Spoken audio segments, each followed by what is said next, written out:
what's up?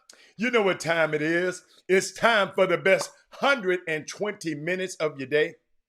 The Chop Shop, the nation's number one urban sports talk show, and also your midday sports happy hour. Yours truly, Robert Hatter, alongside Jim Hicks, coming to you live from Houston, Texas. And it's a Women Rock Wednesday, my favorite day of the week. Just got off the phone with Jimmy. He landed. He got to go make a couple of errands. He's gonna try to barge. He got so much to share with us about the Pangos, and you know I got so much that I am gonna contradict the Pangos. So that's gonna be fun if he get, because I think he got to do a little something with his wife.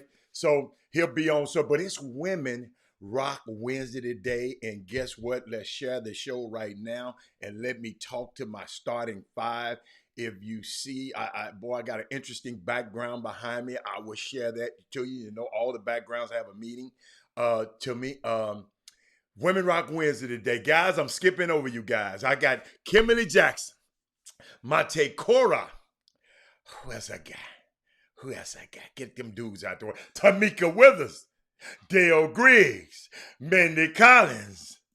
Then we got my sixth lady of the day, Madonna Johnson. Let me see. Let me call all my girls out. Walter Yates, let me tell you something. Walter Yates, I want your input today, Walter Yates. I gotta wait because this is not enough women on the air yet. We gotta wait. Let's share the show right now. What's up, Matt? Matt, I got something to share with everybody today. But Matt, I want to hear what you got to say. But I need more women on the feed today before I'm just gonna sit here and twiddle my thumbs and get me some. Let's share the show. And thank you to the people. And I can give the disclaimer to people who just watching this show the first time.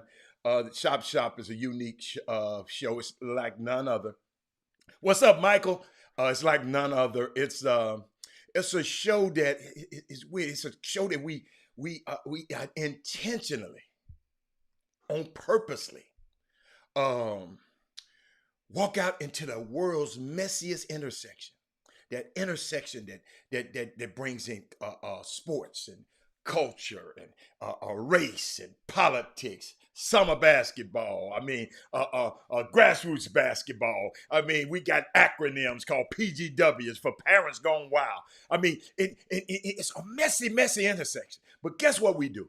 We get in that intersection, we get down and get to work, sit down in it, mess around in it, talk about it, debate about it. And then we get up and brush ourselves off.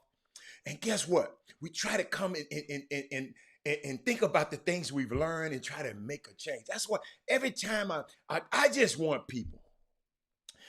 When I gave you the information yesterday about treating the summer coaches a little bit better. I mean, let me tell you something. It got quiet as a church mouse in the feed yesterday. And it shouldn't be quiet. You shouldn't get quiet unless you one of the people that's not appreciating the summer coaches.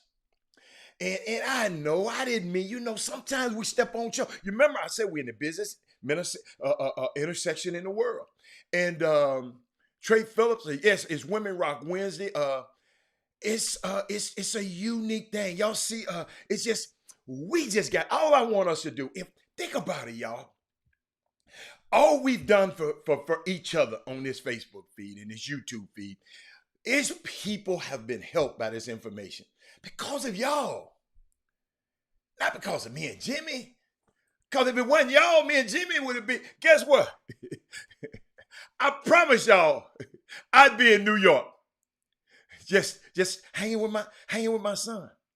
I've been in LA just hanging with my daughter. I mean, but guess what? I understand. Oh, y'all looking at their background. Oh, yeah, you know we're going to talk about it. It's Women Rock Wednesday. It's Women Rock Wednesday. But let me share stuff. Let me get to it. We're going to get to it. It's women. Let's talk about my girls today. I was trying to wait on some more. Okay. Oh, you can't see? I'll move. Look, I'll move. I couldn't get a picture. I wanted this particular picture. and I'll scoot over a little bit. I just okay. Hold up. I just scoot over a little bit. She's a lot prettier than me, Tiana Taylor. Um, I'm off screen, y'all. I'm doing some. See what I do for y'all. I do anything for y'all. But uh, let's go here. Let's go here. Let's start here. Let's start with Tiana Taylor since everybody want to talk about her. I wanted to get some. Well, we could talk about Tiana first. Come on, let's talk about Tiana first. Do I have her? Oh yeah, Tiana Taylor, young lady behind. That's what's his name? Iman Shumpert's wife. She make history. And women, I got that. The reason I wanted more women on here today, but man, y'all can comment too. Y'all can come. But share the show right now, y'all. Because I don't want to talk about this stuff and then everybody come in. Well, what are we talking about with their lazy butts? Let's give them another second. Let's give them another second. Let's give them a second before I talk about Tiana. I'm going to talk about something else. Let me go back. Come on. Boy, the more I teach people, the dumber I get. But hold up. I saw something, y'all. Last night. Hold up. I'm trying to get to it. I heard a phrase last night. Can we turn the music up? Y'all remember that. But men, let me tell you something. And the Women Rock Wednesday. June 19th, I'll post everything. When I get a little break, I'm going to post everything on the Facebook feed. But on June 19th, matter of fact, I'm going to find it now. I want to post it right now. June 19th, I want all the men to come to this tune-up. Let me make sure I got everything. Some men's health tune-up. And I'm going to post it right now on the Facebook feed. I'll copy the link. I'm going to post it because, hey, man, we got doctors that's going to be there on that Saturday morning. I'm going to post it in both. That's going to check everything. I mean, they're going to check your heart. They're going to check your sugar count. They're going to check all of this free. All of this, the Chop Shop is bringing. Because guess what? I want our men to be healthy. What the heck for me to have a Women Rock Wednesday and support and lift women up if all the men dead because they ain't keeping themselves healthy. I mean, I never forget when if you read the Bible, if you believe in the Bible, whatever, when God made Adam, and then he said, hold up, man, he wasn't meant to be alone, so he brought him a helper, a helpmate, suitable for him, and so women, get your guy. Bookmark that Eventbrite. All you got is free. I'm going to be there. I'm going to go to every doctor they got. Because I just let me tell you something. This is what I really, really love. I mean, women, because some of these guys, they don't want to go nowhere. Women, I need y'all help. If you have to bring them, that's a nice area over there. You can go walking around. I mean, it's over in the Heights. They got a nice area over there in the Heights. Oh my God. They got little shops you can go to over there and everything, women. You might, hairdressers, they got everything over there. And on a Saturday morning, bring them out there. Both of y'all put on y'all matching Nikes, and come out there. And the reason I said that, a friend of ours used to watch the show all the time. Wish she had no boyfriend. Boy, she got a boyfriend. Now she done got married. She don't watch the show no more. But she posted one the other day. Her and her husband just went on a fiance went on a little nice walk around the neighborhood. I mean, so put on your matching. Some of y'all like Under Armour, whatever. Put on your nice shoes and cake. Come on out that day. And let's just hang out and get the men's to tune up. Guess what? They're gonna have a parade of antique and beautiful cars throughout the place, throughout the thing, and it's just gonna be a great event. I can't wait. I want Walter Yates. Just make sure and share it. If you don't share it with your other friends, that's why I put it on the feed so you can get it, so y'all can go share it. Okay, let's share the show. I know y'all don't like to share stuff, but let's share the show right now because I'm gonna talk about this beautiful young lady behind me now. I can't wait on y'all too much longer because I got a special guest coming on today, y'all. Y'all remember that little young girl, that little young lady I talked about named Kendall Jackson? That went to the state championship, Pearland State Championship golfer. Let me tell you something. I found out so many other things about this young lady. She got her own website. Go look up Kendall Jackson, golfer. She plays the piano. And I should be giving y'all all this. She's an accomplished pianist. And she's a great golfer. Y'all, if you know me well, you know that if I travel around, we go to a nice hotel. If they have a piano in the lobby, y'all, I got 3 songs that I play. A couple of classical, a couple of Frankie Sinatra songs that I can play just by memory, just by hear. And everybody think I can play the piano, but no, I can play them 3 songs. But this young lady that we gonna talk to later, Mate, she gonna blow your mind. Let me tell you something. Unbelievable young lady. I had a chance to talk to her earlier today during a sound check. I can't wait. So let me tell you something. We should flood this Facebook feed and this YouTube feed to make sure she has a great welcome when she come in at the top of the hour. I'm serious, y'all. This young girl. Let me tell you something. I wish I can go have a daughter, another daughter, and put that golf club in her hand and put that piano in her hand, just like Kendall's dad, Mr. Jackson, did. Unbelievable. Jeremy, what's up, Jeremy? But let me talk about this young lady behind me. I got here. I couldn't. It's some young ladies I want to talk about today. So, men, I'm telling you, let's celebrate the women today, man. Man, just hold on a minute. We got some men stuff too, but I got to share these women, man. I'm just so proud of them. But let me talk about Teyana Taylor.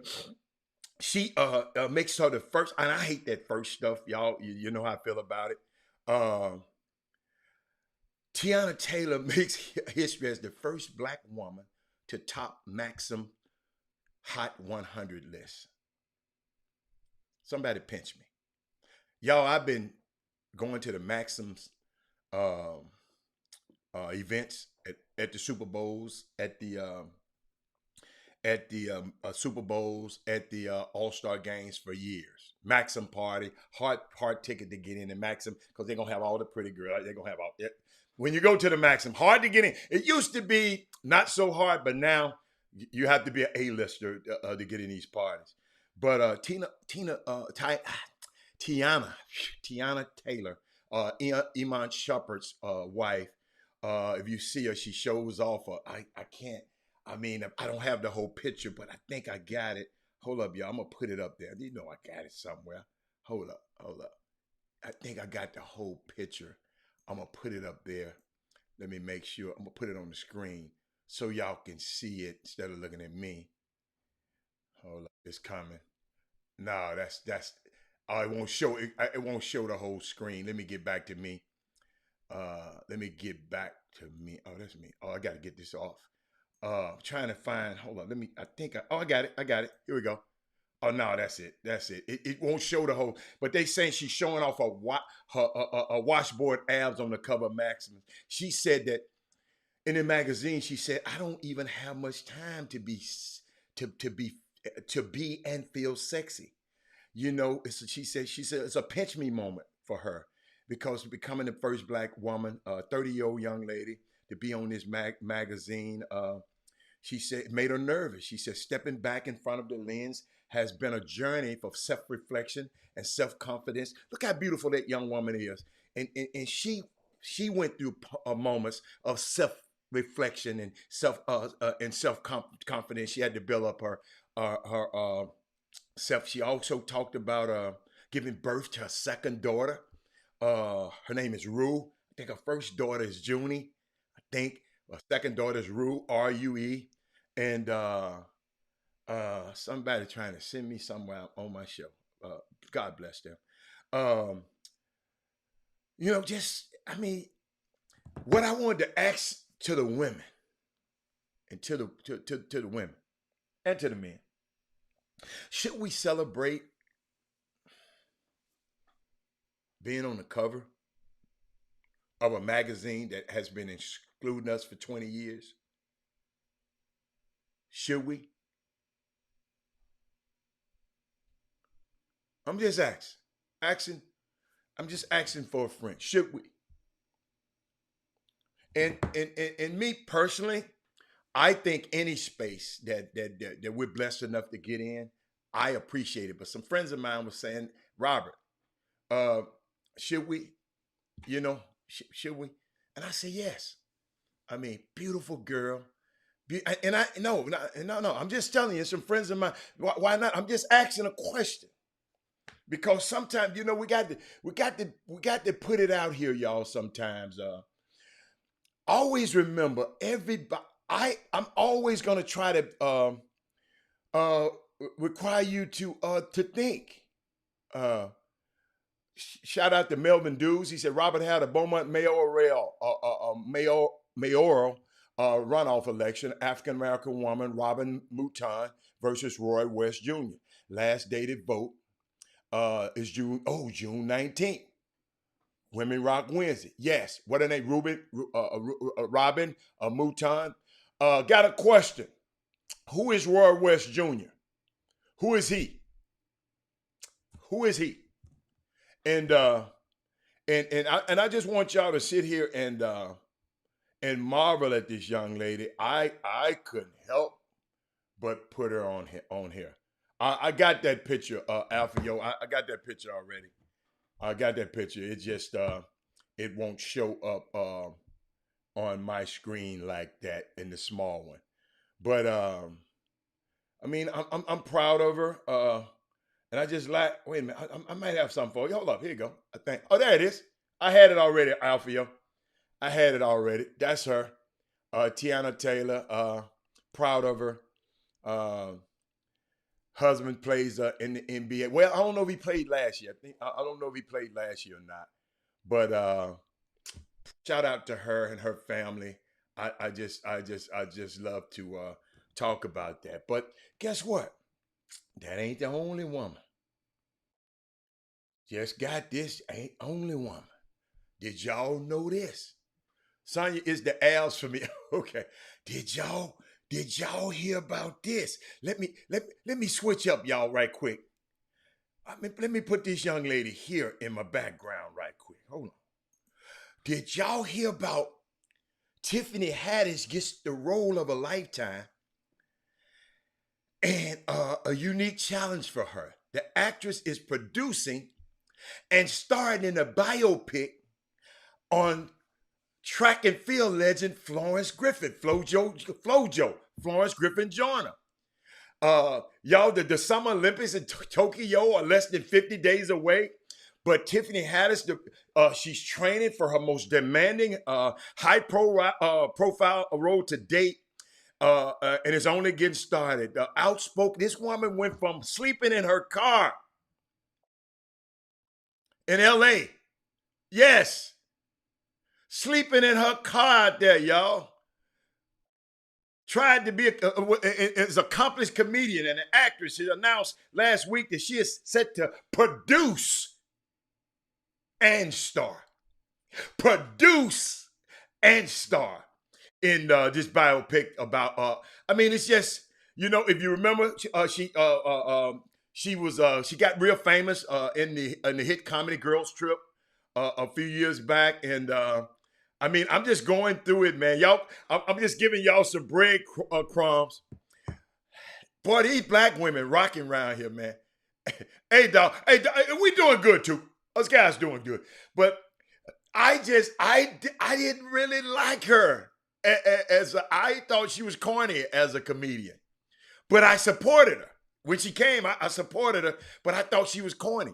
And I like Girls Trip though. And it's just, that's a Women Rock Wednesday moment. I'm gonna leave that one up there for a minute because I gotta hold on. I might have another one. Let me see. Let me see. I might have another woman. Hold up. I'll keep on. Oh, yes. Michael, I'm sorry, I apologize, everybody. Hey, Akeisha. Wait a minute. Akeisha Stewart, how did it feel, or have you did it yet? How did it feel dropping your son off at college? How did it feel? How did it feel? Or if that's your oldest son, cause some people got multiple kids and drop. It just when I dropped I ain't had to drop my daughter off, but I had to drop my son when a million miles away.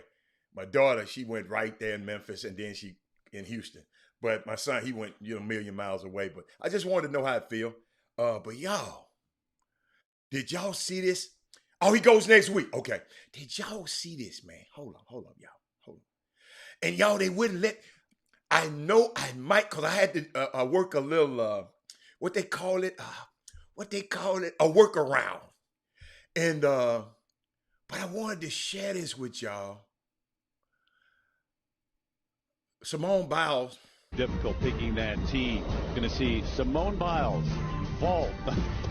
Not yet, though. In a little bit. You got some work to do there. Difficult picking. Did y'all see that sisterhood? I don't know if y'all saw. Y'all saw that sisterhood? The other young gymnast needed her hair. Because you had your hair, I don't know if y'all knew this. If your mama's got, your hair got to be a certain way. Your hair got to be a certain way in gymnastics. I didn't know that. Somebody told me. And but y'all, the girl done got so cold.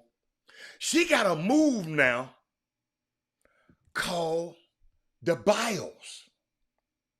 Let me tell y'all something, y'all. Let me first of all, before I go there, y'all, she 7-time all-around champion, man. I don't know if y'all understand. They got an article out. Yes, she told Nike, I'll see y'all later. She came with another company, gave her creative control over her leotards. She got the GOAT on her leotard. I think one right here, one right here. And yes. Sorry, yeah, they might. Y'all, listen to me. The girl thank you, Sonya. The girl got a move so bad that can't nobody do around the world. They trying to ban it from the Olympics.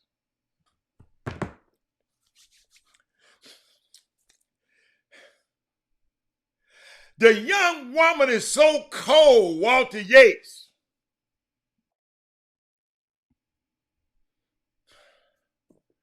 I got it. They might flag me for it, but I got this slow mo. I got a slow mo of her. I got a slow mo. I did a workaround and did a slow mo. They wouldn't even let me. They wouldn't let me capture it. I mean, I didn't want. There's certain ways you had to capture it. But y'all, let me tell you something. What I love about her. I remember in 2016. This is what I love about her. She said, "I'm not the next Usain Bolt. I'm not the next Michael Phelps. I'm the first Simone Biles, 4-time Olympic champion." She becomes the first woman to win 7 U.S. all-around titles in Dallas-Fort Worth last week, y'all. Hey, y'all, she might be. I got an article out here. I saw this, y'all. It says Simone is bigger than the Olympics. They say it's unreal stuff. But hold on. I'm gonna read that for you. But let me show y'all this move so y'all can understand. They said she can't do that. It's called a Biles. She can't do it. Watch this, y'all.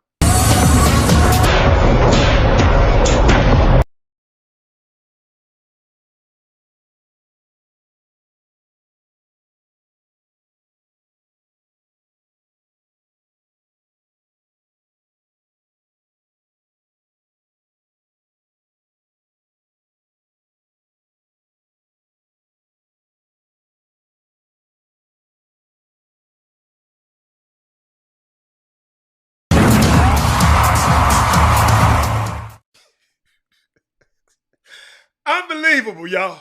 Unbelievable. Rick, did you see how high she was?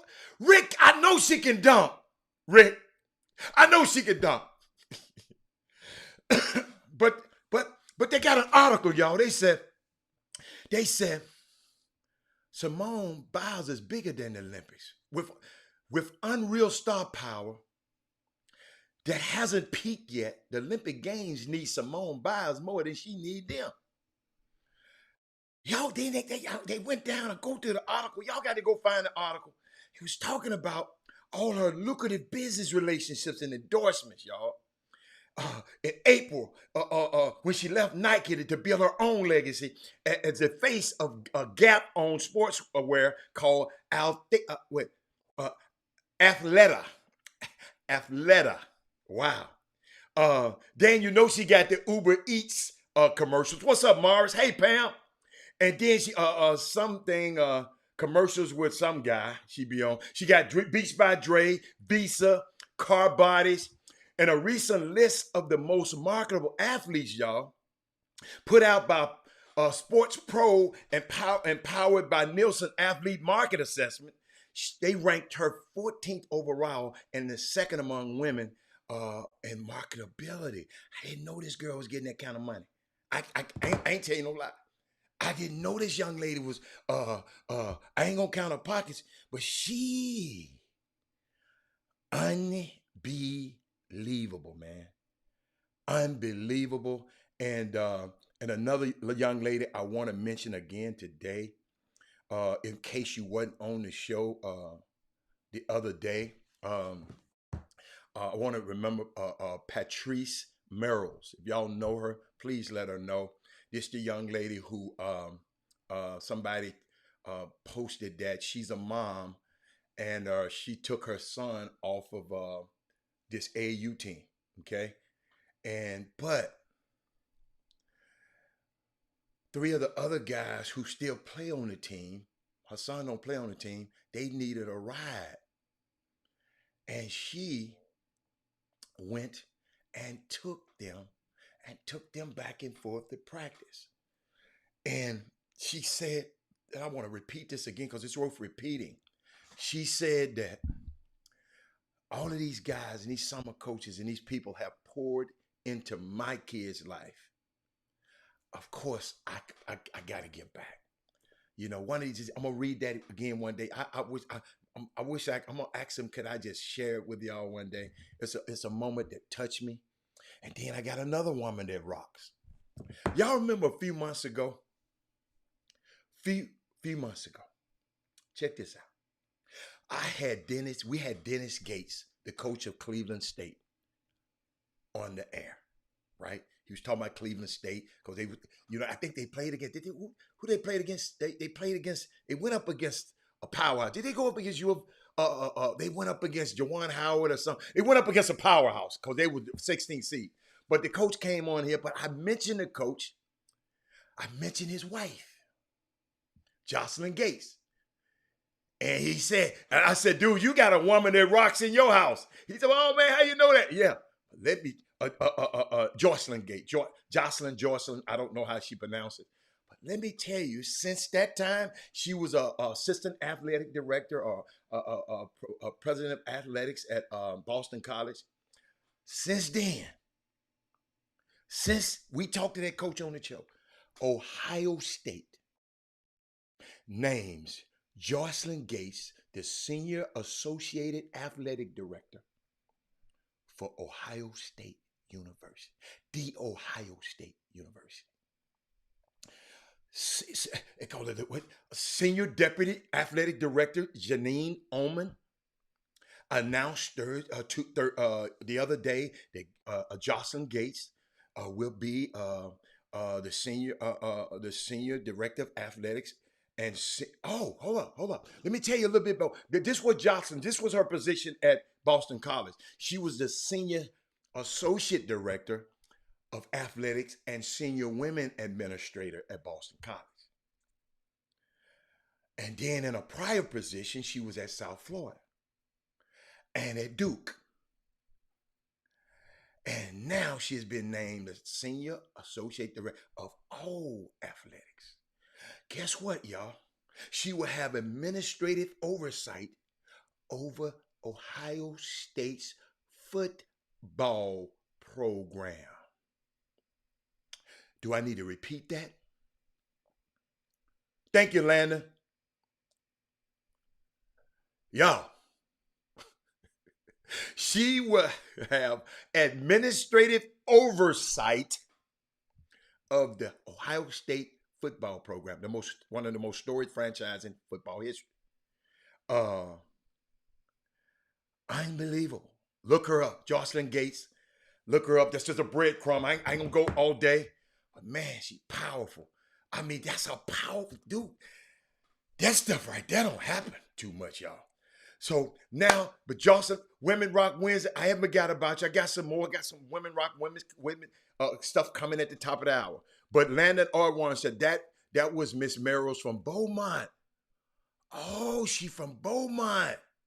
Great woman, even greater mom. Her son and mine's both go to HF and play. What's HF? What's HF? Y'all got to help me. You know, I don't know these schools. I'm not from here. Whatever HF is, would play. Okay. Shout out to Miss Merrills. Thank you, Landon. Please let her know that I shared that information about her. And but y'all, I saw a lot of stuff. I saw some NBA last night. I saw a lot of stuff. Oh, okay, Hampshire Fannin. Where is that? Where is that school? Tell me, a guy not from Houston. I've never heard of it, but where on the map? Where do I have to go to find? Is it near Beaumont? Is it out I-10? Do I have to go out I-10? I don't know, and want to give them their proper respect. I just want to give them a proper respect. Okay, it's near Beaumont. Okay, hey y'all, I got some stuff this morning that they was telling me about. I want y'all to watch out about people being loud and talking loud on Twitter. Yeah, we're gonna talk about this in a minute. The 76ers game. We're gonna talk about all of that. I want to hear y'all thoughts. They said, I don't know if y'all know this. Did y'all know that only 22% of America is on Twitter? It's people like to get, that's what people like to get noticed. They're loud on there. There are a lot of bad actors on Twitter. Okay? So I'm just, in case we did know, it's public services announcements. There's a lot of bad actors on Twitter. People pretending who they are and they're not. Okay? Only 6% of that 22% that are on Twitter, who really use it daily, only 6%. It's a device, ladies and gentlemen, to market and promote. That's how I use it. I don't know how no other people use it. That's just the way I use it. I try to be decent on it. I try to be informative. That's why I can sit up here and say, when these grown men get on here and get on Twitter fighting on Twitter, boy, Twitter.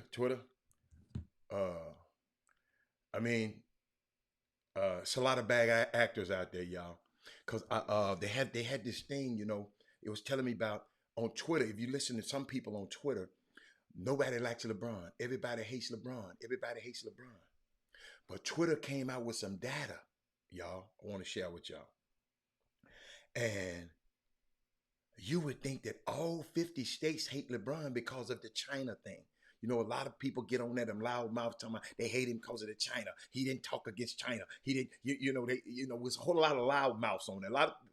That's how we have to watch, because if we listen to this stuff enough, media shapes our culture.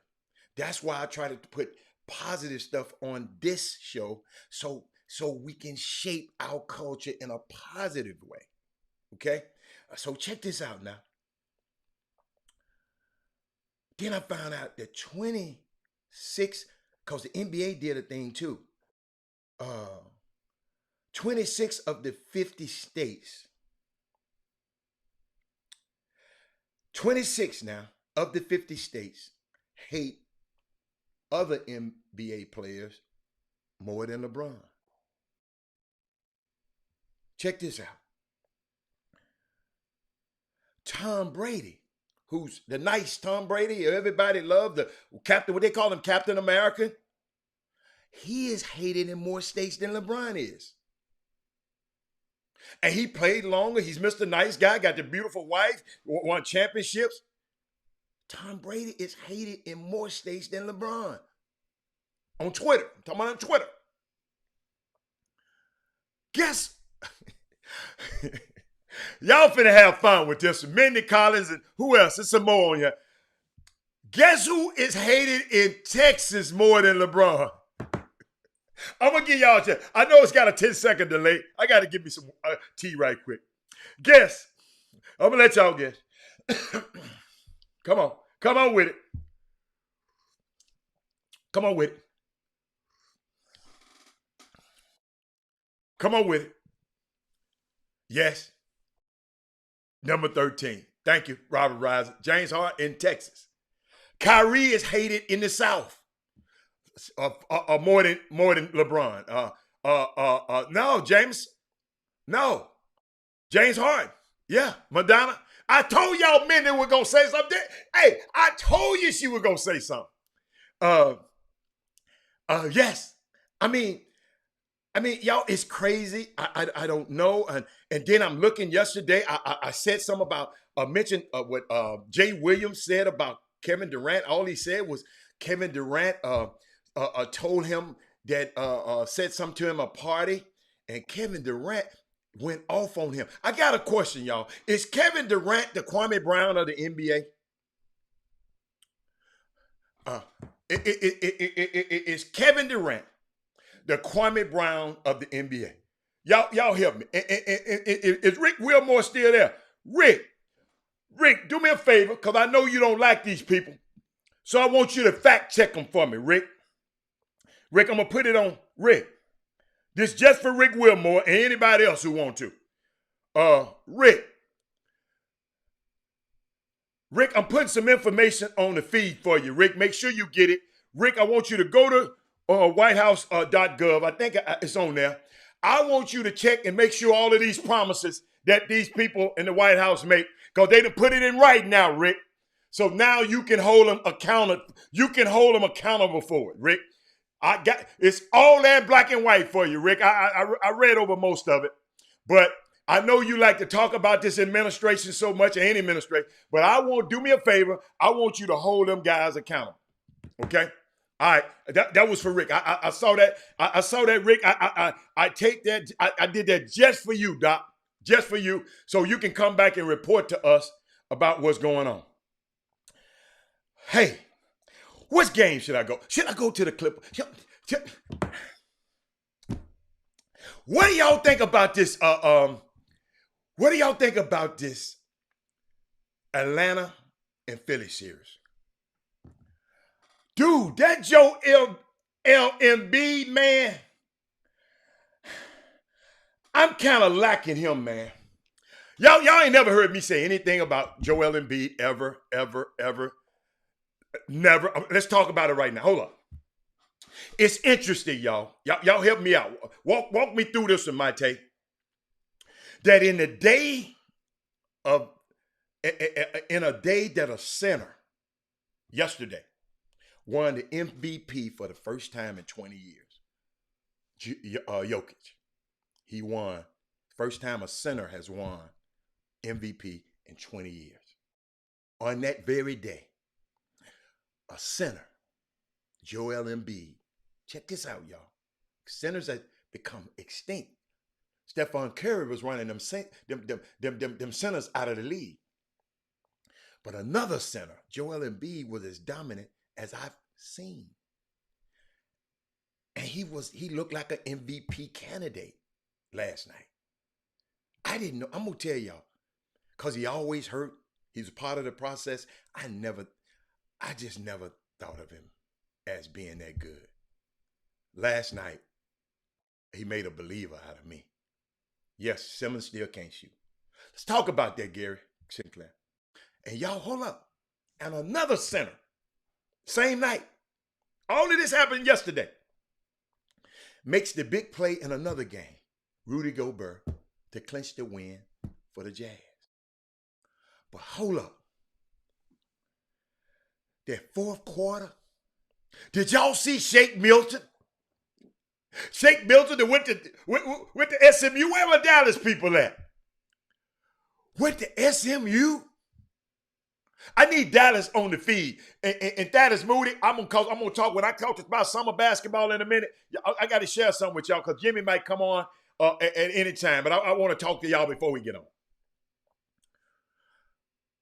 Karen Roach, got a question for you because I'm glad you're here.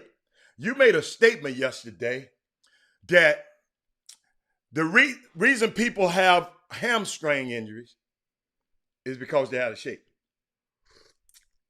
So I guess Mike Conley out of shape too. Mike Conley out of shape too. I know for a fact he's not out of shape. But Sixers made adjustments, man. Doc's big coaching move. Was the coaching move just put Shake Milton? How did Doc know Shake Milton was going to get hot like that? Oh, you said mainly. Okay, my bad. Oh, my bad. Okay. Hey, man. Let me tell you who else I liked last night, y'all. That Tobias Harris is nice. You remember, I didn't like him getting all that money. That man got, you look at his contract. I didn't like him getting all that money. No, I'm sorry. I didn't understand him getting all that money. I did like him. But Mike Conley. I love this series. Trey and Embiid. Atlanta stole one like they had to do. You remember I told y'all, the series don't start. This is a good series because that series has started. Because the series don't start until what? Somebody lose on your home floor. What you tell me, Monte? Tell me what you told me. I forgot. Rephrase that. I didn't know what you told me. Rephrase what? Rephrase that. I don't know. Who you talking to tell to rephrase something? But Monte, what you mean by hey y'all, do me a favor. When you put a comment on the screen, tell me who you're talking to. Tell that person, find out who you're talking to. We want to know what the hell y'all talking about. Y'all just putting up air quotes. I told you just to watch yesterday. Watch what? See that? Yeah, I'm gonna give you the credit, but tell me what you told me to watch, because I forgot. Tell me what you told me to watch. The money phrase about Tobias. Yeah, I didn't. I wouldn't have gave Tobias Harris that kind of money they gave him. But guess what? After last night, I like him. I like him. I get. Oh, you said something about Tobias, girl. I didn't see. No, I didn't see you saying nothing about no Tobias yesterday. You talked about the Sixers, maybe. But wait a minute. One of y'all, hold up. One of y'all said, hold up. Who is that said, if Atlanta win, I'm going with Atlanta? Which one of y'all said that? Somebody said that. What's up, Keith Fobb? Keith Fobb. That great playoff series has moved back to where you live now. Atlanta going to take on Philly. I tell you now, because I'm going to start writing this stuff down. Hey, Stephanie, somebody said it, y'all, yesterday. Who said that? Yep, I said something to them too. Okay. Oh, okay. Who said that yesterday? Gary said he had to scratch his head about Tobias Harris. I like you now, Doc. So if any of his kin folks watch it, I know his dad. But that series was good. That series was good, man. I mean, this one gonna be how many games? See, I don't know how to count these games. How many games they gonna go. Matt Bird, what you think about Atlanta? Atlanta was hot from three as a team in first game, which was uncommon for them. Baby J. Cole, but that butt. What? Baby J. Cole getting in that butt. Who is it? Who is Baby J. Cole? What's his name? Oh, okay. Tobias Harris looked like J. Cole. Okay, all right. It's going 7? Y'all think that series going 7? Okay, I'm gonna write that down. Keith Fobb says 7.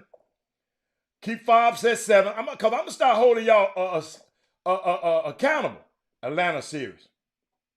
Fobb says 7. Coach Bam.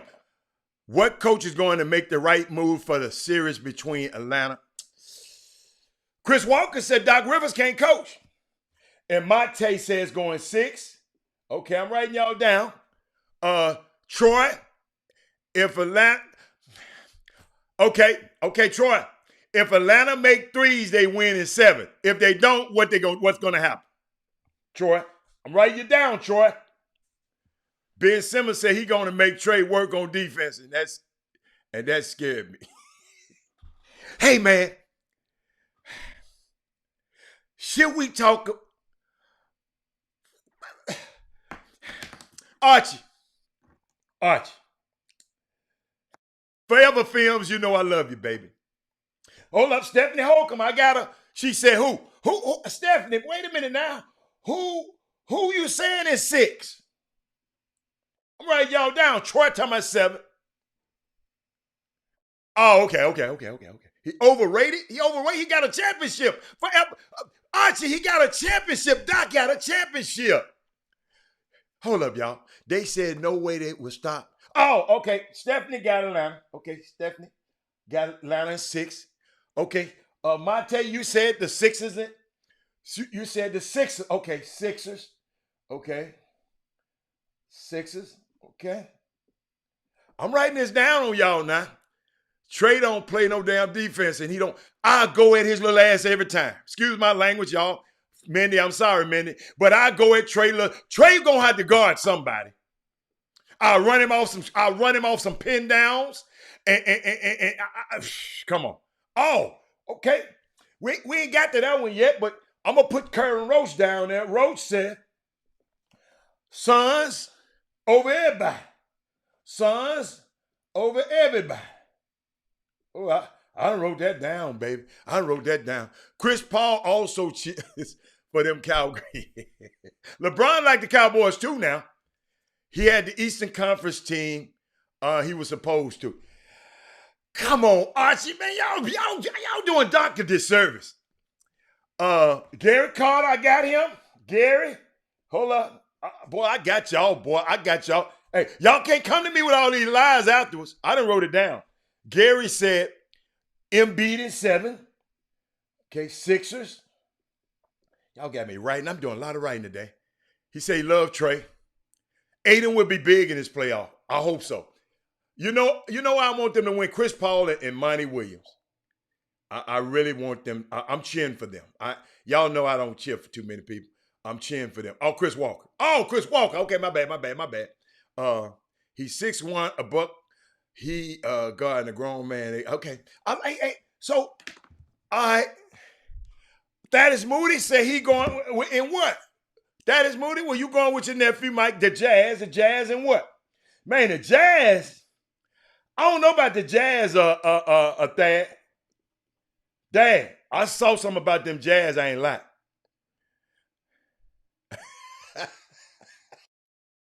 Hey, man, let me tell y'all something. I am not going to have no Kevin Durant hair slander on this show. I think something wrong with his head up there, man. Don't do that, y'all. I think something wrong. Y'all, something wrong with that. If I got a doctor or somebody, I think something wrong with his head. That's why, if you notice, I never talk about his hair. Because it's something wrong with him. It's something I don't think he can help. Can't put no hat on and play. Oh, alopecia. I told y'all we got some smart young people. Alopecia. Let me put that. Pecia. So I'm not gonna have a scalp disease. Thank you. Alopecia. I'm not gonna have that slander on his head because he ain't trying to look like that. Let's not do him like that. Now LeBron is going bald. He just old. He just got old genes. Kevin Lewis. All right, so Doug, let's talk about this. Doug. I got another series I want to talk about right quick, Doug. Donovan Mitchell last night, right? Y'all know I got to talk about this before my young girl get on. Some allergies, I believe. We shouldn't be concerned about his hair. We all have flaws. See, that's why I love Stephanie Hope. I think I love. So you think Hatter did didn't look like that. Don't think alopecia is it's only in the middle. No, it's all over. I mean, something is wrong with his head to me. That's why I never talk about it. Somebody got a physical deformity. Man, my mama didn't play that. Cause my mama didn't play that. So I'm gonna leave that one alone. I ain't gonna even go. If y'all comment on that, I'm not gonna comment on that no more. But let's talk about the Utah and the Clippers, y'all. The Clippers was beating the brakes off of Utah. Donovan Mitchell in his second half had a hell of a game last night, man. If you missed it, y'all, it was something special. They had everybody on him. They put Paul George, they put Paul George's mama, they put everybody on the man last night. He had 36 points in the second half. He was unstoppable. Did y'all know Michael Smith? I got to take a quick break in a minute. Did y'all know the Jazz missed 20 straight shots in the first half? Y'all remember the Rockets missed 27 straight threes? These people, the Jazz, missed 20 straight shots and won the game.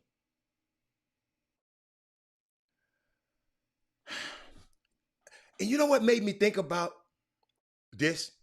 Y'all know what it made me. Okay, Doug, what you said? Let me put that on the screen, Doug. Let me put that on the screen. Donovan Williams is D Wade's with a three-pointer. Y'all see what Doug said, right? I agree with Doug. Check this out, Doug. Y'all check this out. I'll never forget this. And I came on this show and shot it down, and some of y'all know what y'all did. I ain't gonna tell it on y'all today. Watch this. Shaq, I said tonight that you are one of my favorite players, but you don't have what it takes to get to the next level. I said it on purpose. I wanted you to hear it. What do you have to say about that? All right. That's it. That's it? All right, that's it. Shaq, I said tonight that you are one of my favorite players, but you don't have what it takes to get to the next level. I said it on purpose. I wanted you to hear it. What do you have to say about that? All right. That's it. That's it? All right. Remember I talked about that. I didn't like that. I didn't like the way Shaq. Y'all talking about Shaq trying to motivate. Not that way. Y'all got to realize these people in the press now, they just saying any damn thing. Naomi, I understand you, Naomi. I understand you. But let me tell y'all something. Y'all got to remember Donovan Mitchell was not that dude at Louisville. You know I know? I took a trip to Louisville. Cornell played Louisville. Donovan Mitchell wasn't even on the damn scouting report. Russ Smith, Bohannon, even Montrez wasn't even really that high. Chris Jones. Donovan Mitchell was coming off the bench. He was a late lottery pick who has emerged as a star.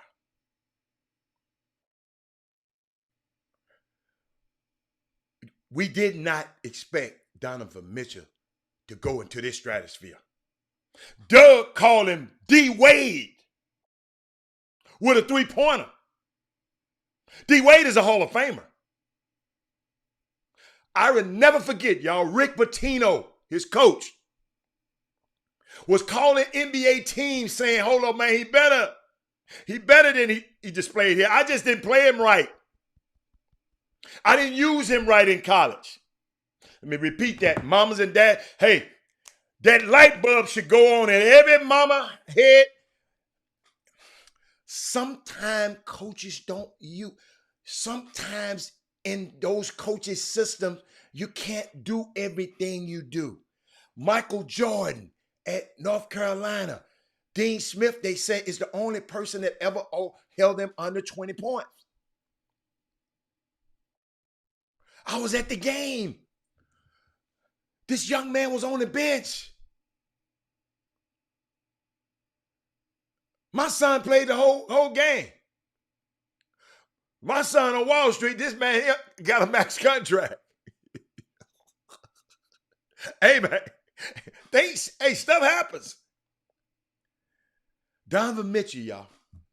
This guy's the Shaq. Let me play it again. You know, since all y'all love Shaq. Let me play it again. Shaq, I said tonight that you are one of my favorite players, but you don't have what it takes to get to the next level. I said it on purpose. I wanted you to hear it. What do you have to say about that? All right. That's it. That's it? All right. That's it. Shaq, Did y'all see how respectful that young man was to Shaq? So I played it again. Did y'all see how respectful that young man was to Shaq? Because I know what he wanted to say. But his mama don't play that.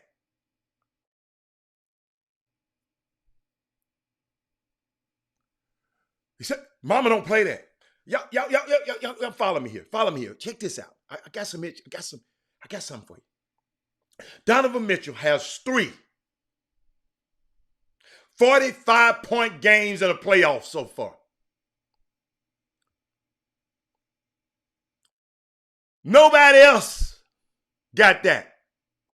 Kareem Abdul-Jabbar got 2. Shaq got 2. Barkley got 2. Lillard got 2. James Harden got 1. Steph Curry got 1. Nobody else. But Shaq just said, I don't think you're good enough.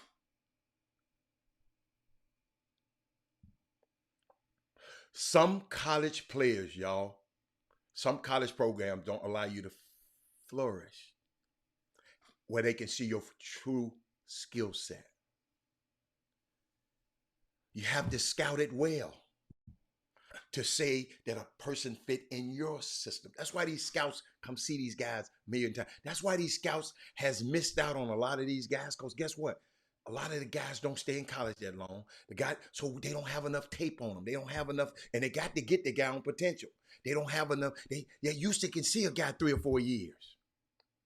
And remind me, y'all,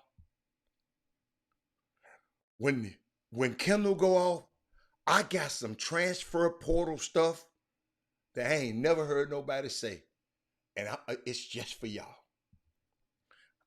I want y'all to know how these people think. Look at her; she right on time too.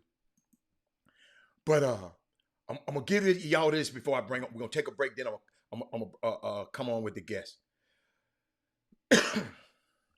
Y'all remember Antoine Jameson and Vince Carter? They both went to UNC. Jameson was the player of the year. They played at the same time. Vince Carter was the better pro, though. Y'all follow me?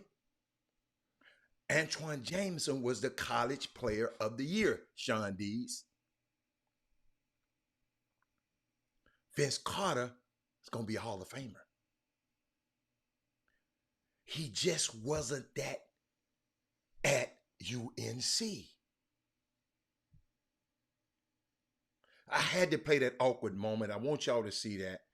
Shaq said, you don't have enough. The young kid said, that's your opinion. Let me tell y'all something, y'all. This playoffs is wide open. It's an opportunity for the next generation to set themselves apart. Donovan took advantage of his opportunity last night. I don't want to talk about Paul George right now. Just pray for him. Donovan Mitchell said something, y'all, when they was about to go in the start in the 4th quarter. He said, man, told his team, they played a game 7 2 days ago. It's all how we start this 4th quarter. If we pounce on them and bust their behinds, they'll call it quits and get ready for game 2. If we make them. Shout out to Donovan Mitchell.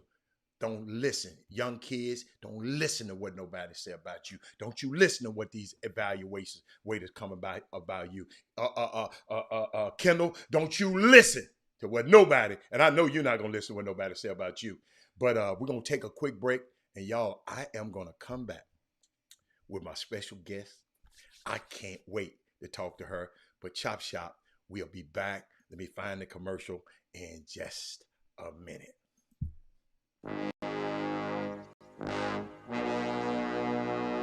The Cox Pradier Law Firm. Big city, big town, big settlement. Your fight is our fight. Need legal advice? You know who to call. Personal injury, wrongful death, car accidents, premise liability, serious injuries. 1-800-HURT-NOW.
Welcome back to the best 120 minutes of your day.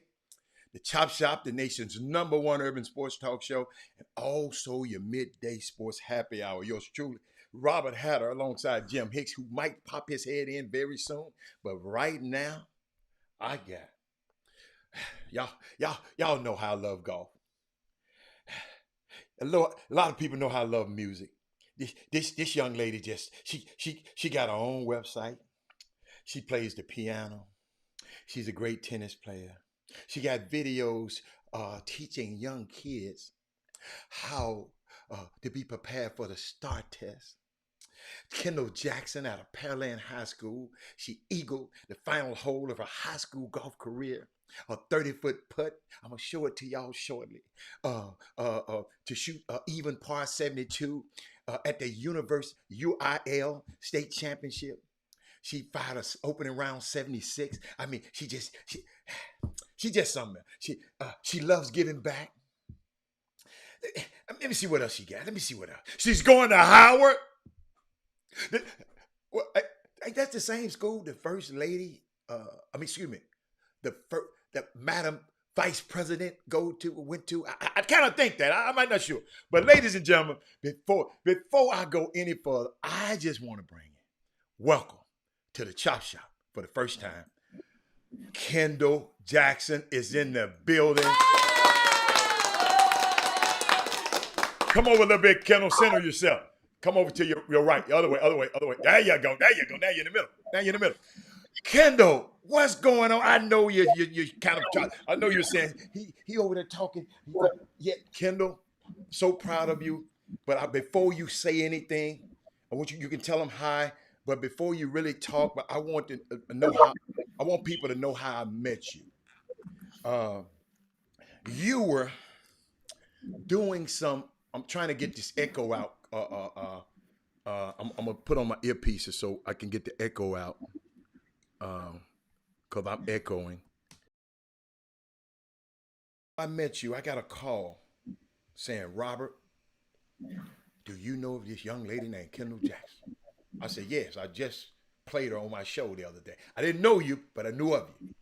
He said, Robert, she's something else. She's special, Robert. I said, what you mean?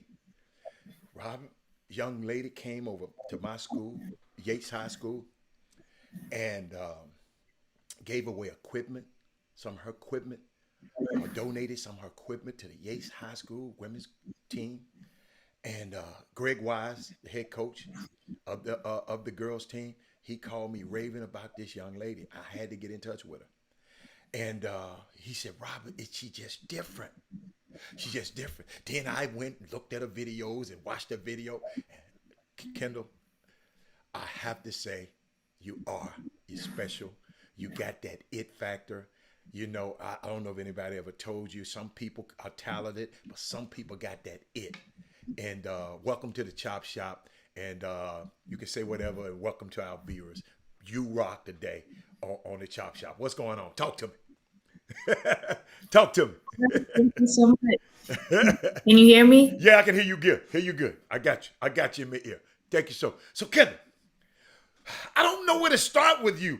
You're a Renaissance woman. You do everything. You know what I thought about this morning?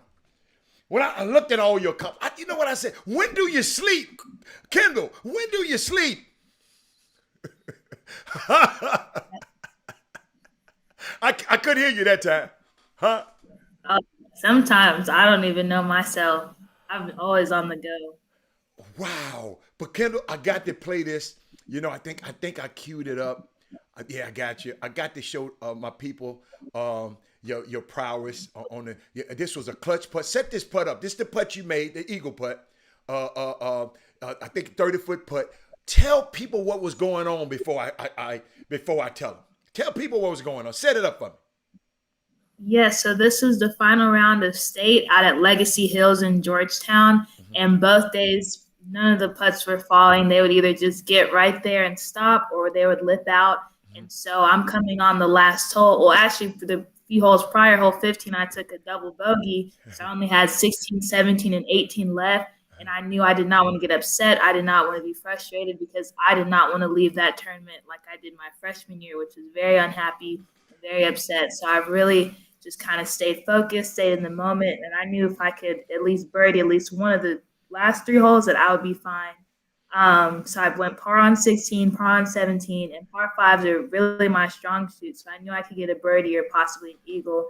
It's a slight uphill dogleg left, had a great drive. And then I'm only 230 yards out, which is just a nice 3-wood. And I knew exactly where the pin was. The pin was in the front left. So I knew as long as I start the ball right of the hole and just kind of draw it in there, I'll be fine. Yeah. Hit the perfect shot, and it's on the green. But it's a solid, like you said, 30 feet away from the hole. I said, oh, man, this is much longer than it was at regionals when I had about 9 feet left for birdie to shoot a 67 at regionals. So this, I knew if I could make this, I would shoot even par.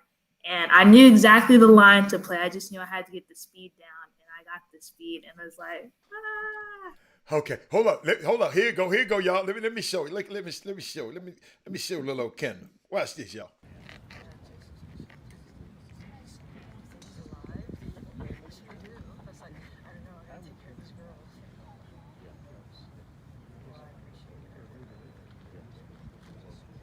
Get in.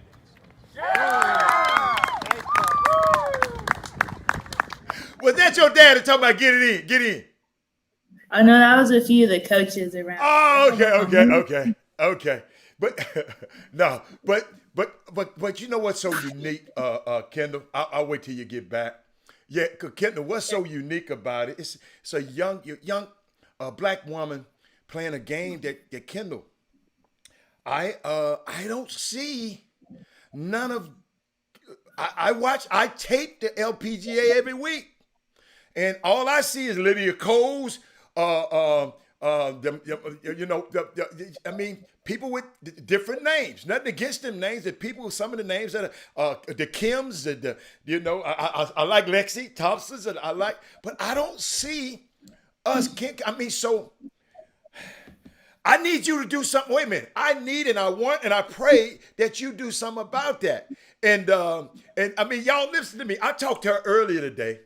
And don't you give them these tips. But she was giving me some tips on even how I could get better. And she's a lot, in case you're wondering, she's almost a 0.7 handicap. What is that? What's your handicap now? Right now it's +1. Oh, excuse me, +1. Listen to me, y'all. The old man ain't hitting it like that. But I would love, but guess what? But when you play guys like me, who's a 7 handicap, that means you got to give me 8 strokes? How many strokes you got to give? Huh? You have to earn them. So earn it. you like Tiger Woods. You don't like to get stroked. I promise y'all, Tiger Woods do not like to get. Hold up, Greg Wise gonna text me talking about I'm no match for her. But let me tell you something, Kendall. Oh, you know we gonna play. And I'm gonna take you to my home course. I'm not gonna let you take me over where you play it all the time. I'm gonna take you where it's out of bounds left, out of bounds right, on every hole. On every hole. But back to what I was saying. I got off on a tangent.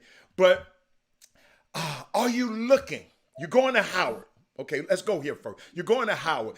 That school is being sponsored by Under Armour and Stephen Curry. I highlighted that program on my show. And you're going to be a freshman at Howard.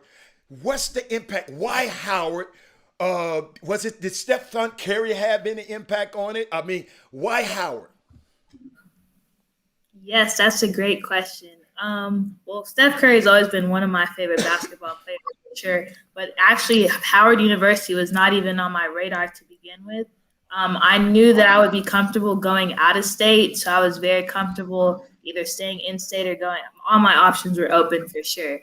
I really didn't want to go that far up north, though, because I live in the South, so anything less than 40 degrees is too cold. But again, keeping all my options open. What was really upsetting was last year, due to the pandemic, NCAA kept extending the dead period, so no coaches were actually able to come out and see me play. And this was from, so I guess around March, so when it started all the way to it just now lifted on June 1st. So basically all I was able to do was just email coaches and send them my scores, which was fine. However, most coaches, they look to see if you're winning, top 5, top 3, top 5, top 10. And if you're not on top of that leaderboard, they just skip on past you. Same for any other big tournaments, either around the state of Texas or national, which at the time I was not doing that well so far as scoring-wise, so far as playing in bigger tournaments. However, just like with any sport, you see the score, and it's always very different than the actual game itself or the tournament or what happened. And then that's especially very big for golf. You can see me shoot a 75, but how did I shoot that 75? Was it because I was able to come back, or did I was about to shoot 67 and then end up blowing it up? It just, you don't know until you see.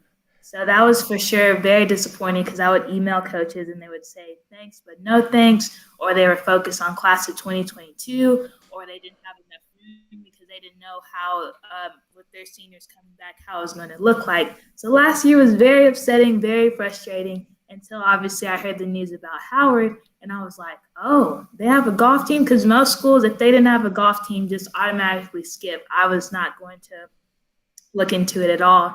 And I heard the news, and then ever since then, we started hearing a lot of our friends and family like, oh, I went to Howard, or oh, I have a friend that went there. I have a family member that, like, we were hearing it every other week. So we were able to get in contact with the athletic director, which eventually led me to get in contact with the coach, Coach Samuel Puryear. And I was actually even able to read his book, Diamonds in the Rough, where he really helped the program out at Eastlake. So not only that gave me his perspective as a coach, but just as a human being himself, which is very interesting, very fascinating.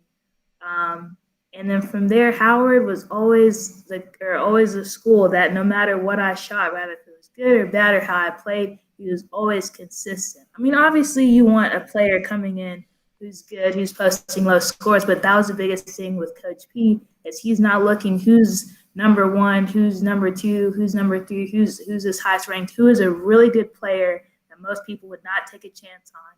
And then, but actually now recently with my success at regional and state in these past few weeks, coaches have either been contacting me or my dad saying, oh man, like how did we miss on her? Like, I reached out to y'all, but y'all didn't want to, but it's all God's timing for sure. Guess what? I heard that you hoop a little bit. You can make a layup every now and then. Oh no! That was 7th and 8th grade. So you know what? This community, this this Chop Shop community, a lot of our kids, the kids or the people on there, they play basketball. And they were concerned about this pandemic year on how their son was going to get recruited in basketball. It was the same restrictions that you had, and you probably thought, you was worried about it, and look what happened. Think about it. You're going to the nation's capital. I mean, you're going to a high profile. By the time you finish, it's going to be a high profile program called Stephon Curry. I'm just letting you know about him. He don't get involved unless it's excellence. He don't get involved. I mean, that was a lot of. Let me tell you something. You have a young kid. I don't know his name. You probably know his name if you looked at the story. But how Steph came involved with the Howard program? Did you? Otis Ferguson. Yes, I saw that article. And actually, the girl who voiced over Raquel, I was actually able to meet her back in March. Yeah, but no, not just the girl. It's a young man. Yes, Otis. Yeah, Steph was speaking somewhere, and the young man just came up to him and said, "Hey, man, why don't you think about sponsoring our team, man? We ain't got no team. We need a team." A closed mouth never get fed. Out of the mouth of babes. See, that's what this next generation. I tell everybody when I look at you, you're an accomplished piano player, and I see. Hold up, I saw you even teaching young kids how to play the piano. So that's how you get that's your side hustle. That if you want to make some money, that's how you. I know that's all volunteer. You volunteer? Yes, sir. Wow. So I got a question. When you go out here and gamble, old guys like me, are any of them foolish enough to bet with you? Because I'm not betting with you. They foolish enough to bet. You got to give me some strokes, Kendall. I'm not just gonna let you come take my little mortgage money. Come on, Kendall. You have to earn it. Okay. Everything in life. You have to earn it. How do I earn? How do I earn the stroke? Tell me how I earn it. How do I earn it? You gotta play first. And then after you make the turn, then I'll see. Then you adjust after the turn. What if I'm whooping the brakes off you? If I'm beating the brakes off you, you gonna ask me for some strokes? Kendall, let me tell you something, Kendall. Don't let this nice face fool you. So I know I hit that ball now. And guess what I found out? We hit the same driver. You got the sim. Wait a minute. Do you have the sim? You got the sim 2 though, right? You got the sim. The first one. Okay, I got the sim 1 too. Should I change to the sim 2? Huh? As of right now, I'm not changing. If you feel like you should, like if you're trying to gain more distance or speed, but no. My broke don't fix it. That little 300-yard drive you was bragging about the other day. That's my average. They call me Robert Wood sometimes. They call me Robert Wood. But back to you. So what I was thinking about you the other day, I want you to tell the people, how did you start out? Because we got some people that might have a little girl, or might have a daughter or a son, and you told me the story on what your dad did to get you in golf. Give us that story. Yes, so I started out at the first tee of Greater Houston back in 2009. So I had just turned 6. Yes, I just turned 6. So very young. And I enjoyed the first tee so far as the actual classes themselves, because the first tee really emphasizes life skills and core values through the game of golf. However, I actually did not like golf itself, the game itself. It was very boring, very slow, and I'd rather be at home watching TV. So it wasn't until I was around 8 or 9 years old when I started swinging a lot or practicing a lot more, going on the range, and I realized for my age and my stature that I could actually hit the ball pretty far. And then from there, that's when we started working lessons. I had my first swing coach, Coach David Harris, and he really taught me the fundamentals about the game itself. So first tee for sure is my foundation, my starting point. But so far as improving. It was all about playing tournament golf, which at the time my mom did not know. She just thought I needed to practice, and then I would just improve from there. But my dad kept emphasizing, no, we need to play tournaments. We need, either if it's 5 holes, 9 holes, we need to start playing competitive, because there's a big difference between just practicing and real-time tournament game time, just like it is with all sports. So it was March 17th, 2015, because it's St. Patrick's Day. I played my first ever 18-hole golf tournament, and we thought it was 9 holes. Oh, my goodness. Anything and everything that could have gone wrong went wrong. I ended up shooting a 124. I lost. I can't even tell you how many golf balls I lost. My bag broke. I was in tears. It was an absolute train wreck. And so then afterwards, we kind of evaluated, okay, if this is what we're going to do, let's kind of retrace our steps. Let's start over. So summer of 2015, I started playing just 9 holes. So I was playing like STPGA Little Linksters, so that way that could kind of get used to playing competitive tournament golf. And then from there, summer of 2016, which was, oh yes, this was going into 8th grade. Mm-hmm. Oh, did I freeze? Oh, never mind. No, you're good. Going into 8th grade, that's when we started playing more 9 and now more 18-hole tournaments, because I knew I'd be going into high school soon. Oh. And I remember my entire 8th grade year, we were trying to qualify for like some championship. We were playing every single Sunday. We go to church. I love going to church. I go to New Faith Church and absolutely love it. We would miss, I think, about 8 Sundays in a row. I was like, Dad, when are we going back to church? We had moved or something. But we knew this is what we had to do at the time, and the Lord knew on our heart. He knew where we were at. And then going into freshman year, just strictly all 18-hole golf tournaments. So between 8th and 9th grade, that was when I was full-on 100% committed, which now I'm looking at players now, they're committed at like 12 years old, 13 years old. I was playing, but I wasn't necessarily full-on committed. And yes, full on 100% committed to the game. So now kind of looking back on it now, because I was doing other stuff, because I mean, I even started karate before I started golf. I started karate when I was 5, and I did that for, 7 or 8 years. I earned my black belt and first degree black belt. So that's what I was doing at the time. And then basketball during junior high, and then I swam for a bit, and then jiu-jitsu. I was all over the place. But at the same time, it also kept me well-rounded as well.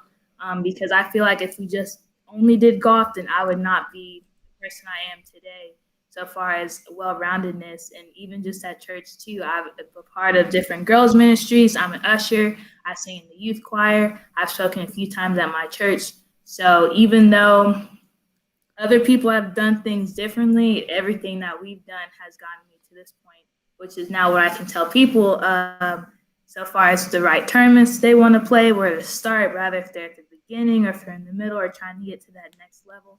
That's now kind of my goal now, or currently now I'm going into college, is telling others, and then growing the game for sure, which was the main reason we gave back to Yates, because I know how much I've been blessed through the sport, how much I want to continue to bless others and grow the game of golf, especially being a Black woman. Black women make up less than 1% in the golf industry. That's not just like LPGA. That's the golf industry as an entirety, less than 1%. I said, oh, no, we got to do something about that. I got a question. Who is Crystal Allen? Oh, that's my aunt. That's my mom's youngest sister. Okay. Hey, Miss Allen, because guess what? Thank you so much. Miss Allen is people are asking questions about you, but I just love the way you talk. You're talking, and she's asking the question for. Thank you for being my assistant today, and also Kendall. If you look on the screen, it's a little bubble, a little bubble. You can click and you can see you can get up to the right. You can click and see the comments. Oh, you can see people commenting. They ask you one question. A little Rick called you little Althea Gibson. You know who Althea Gibson is?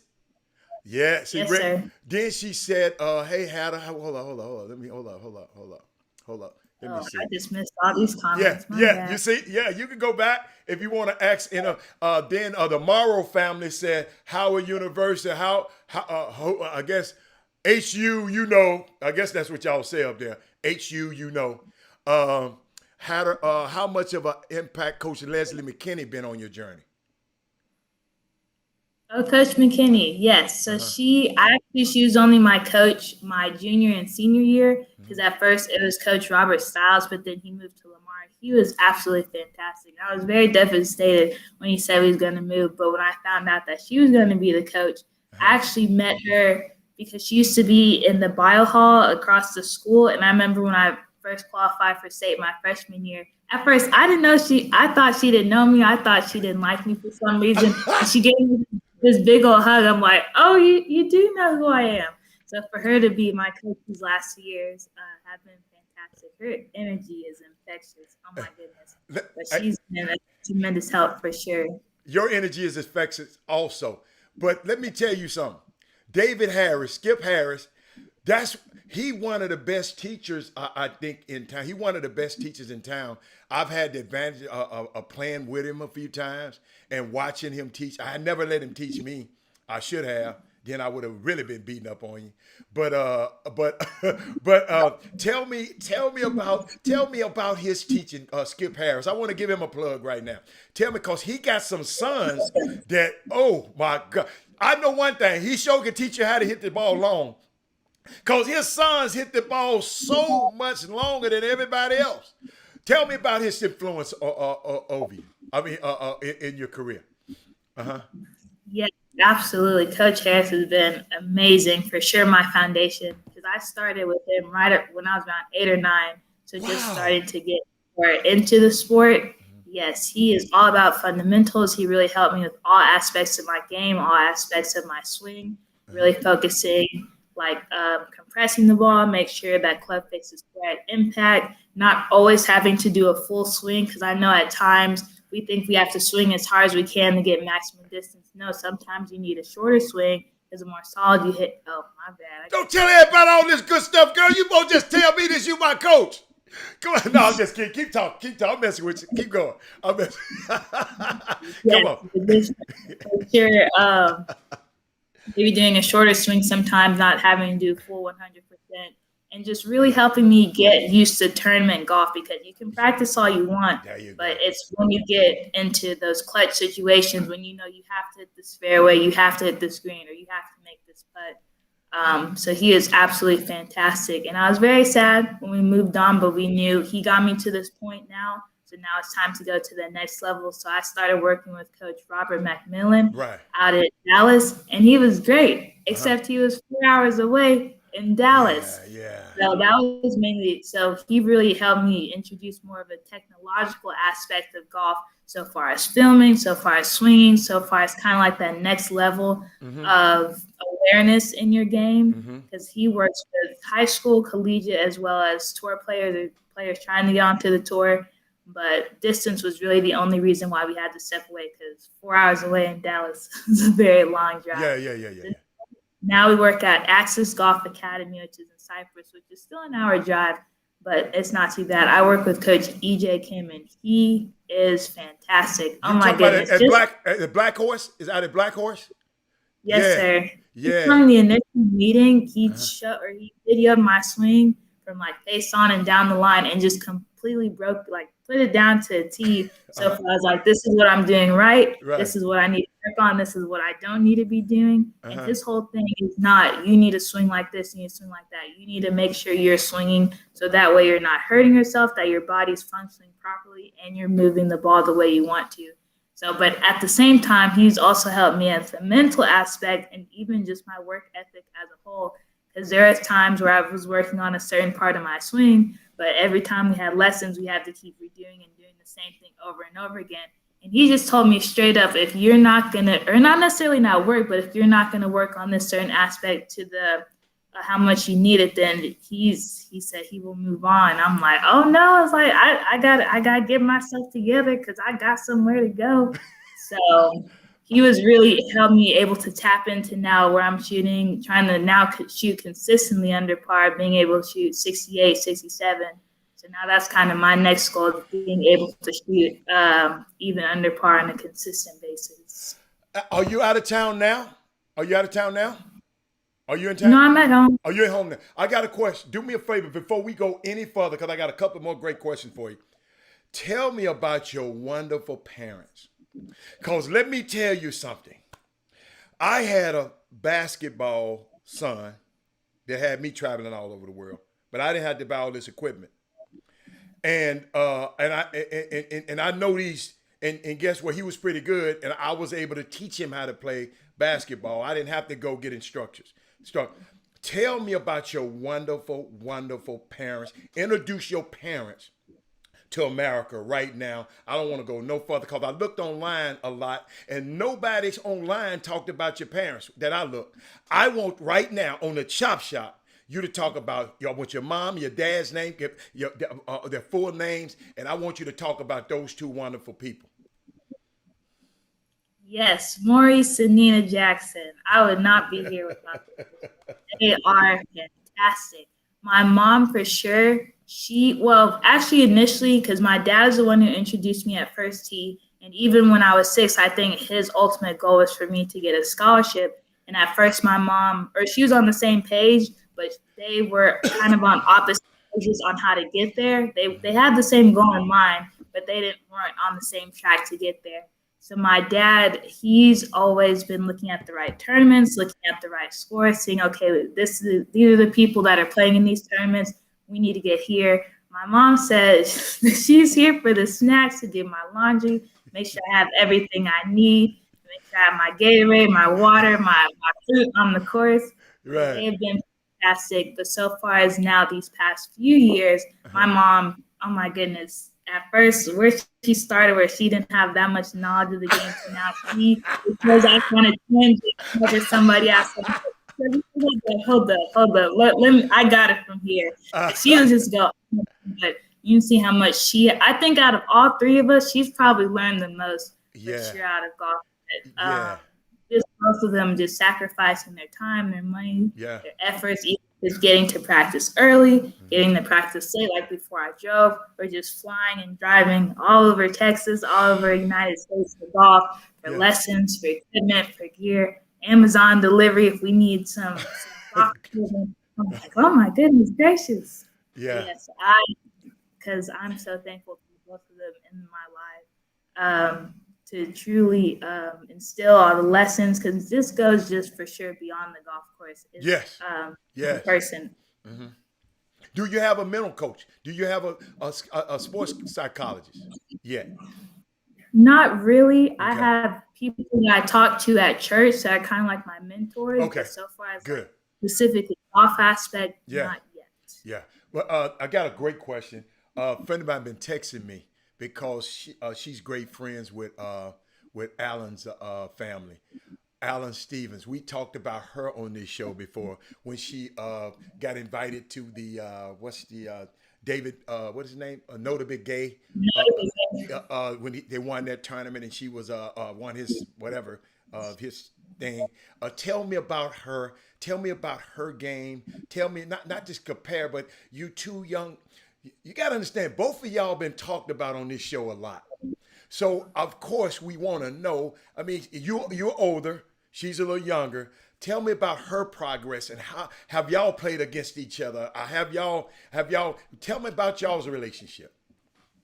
Alan Stevens. Yes.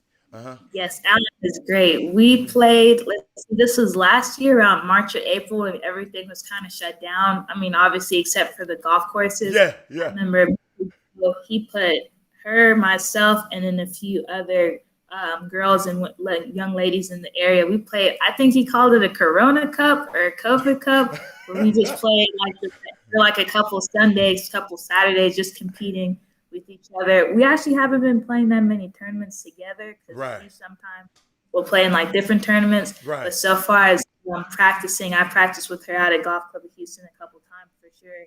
Her picking my brain, like I'm picking her brain for sure. So far as practice, so far as mental aspects, so far as tournaments.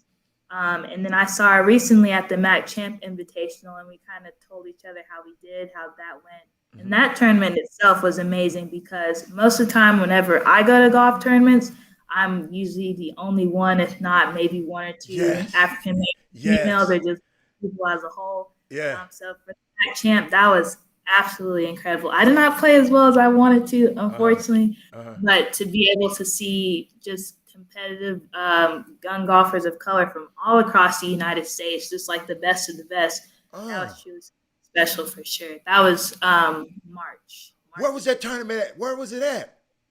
At Memorial. It Was was. it, is it Houston? Yes, sir. Houston. And how I miss Joe didn't tell me, man. Oh man, I Because can't wait. It was through Cameron Champ and his dad, Mr. Jeff Champ. Oh, what you call it? The Mac Champ. That's why you call it the Mac Champ. Yes, That's and dedication awesome. of his grandfather. Yes, sir. Yes, I remember his grandfather. After the tournament, his grandfather passed after he won a tournament. He was at a tournament out on the West Coast, and his grandfather passed away during that tournament. That's Cameron Champ. If y'all don't know who we're talking about, a black golfer on the tour right now. What do you think about? I'm glad to know that you and Alan at your age. Wait a minute. When you were at her age, what's the difference? When you were She's just a year younger than me. Oh, she's just a year younger? Oh, y'all in the Yes. same crew. Yes, I'm sir. thinking Alan, because I knew she was a little girl. And now she be, so y'all be out there together. Okay. It's all good. So who is your equipment? Your equipment. I like to talk about golf as a coach. You got on your website, what's in the bag? Is what's in the bag the same as it is now? Have you? My thing is, what about your putter? What's the putter that your favorite putter? Yes, so I've only used TaylorMade so far as just all clubs and generals from when I was very young to now. My putter, I actually won an Odyssey putter, oh, hold up, let me start over. I don't remember what my first putter was, but I do remember I had an Odyssey putter. I got that right around freshman year, and that was great. And then I won a Spider Tour putter because I played in the Dow Great Lakes Bay LPGA Pro-Am, and I won the closest to the pin and the longest drive. So I got a free driver and a free putter. So that was great. But the Spider, it was great, but oh my goodness, inside of 5 feet, it was rough. The Spider is weird. It's weird. Like in the golf shop, I'm holding putt after putt after putt. But then I took it out on the course. I didn't like the feel. I'm just a Scotty Cameron guy. I mean, I love Scotty. Me and Scotty.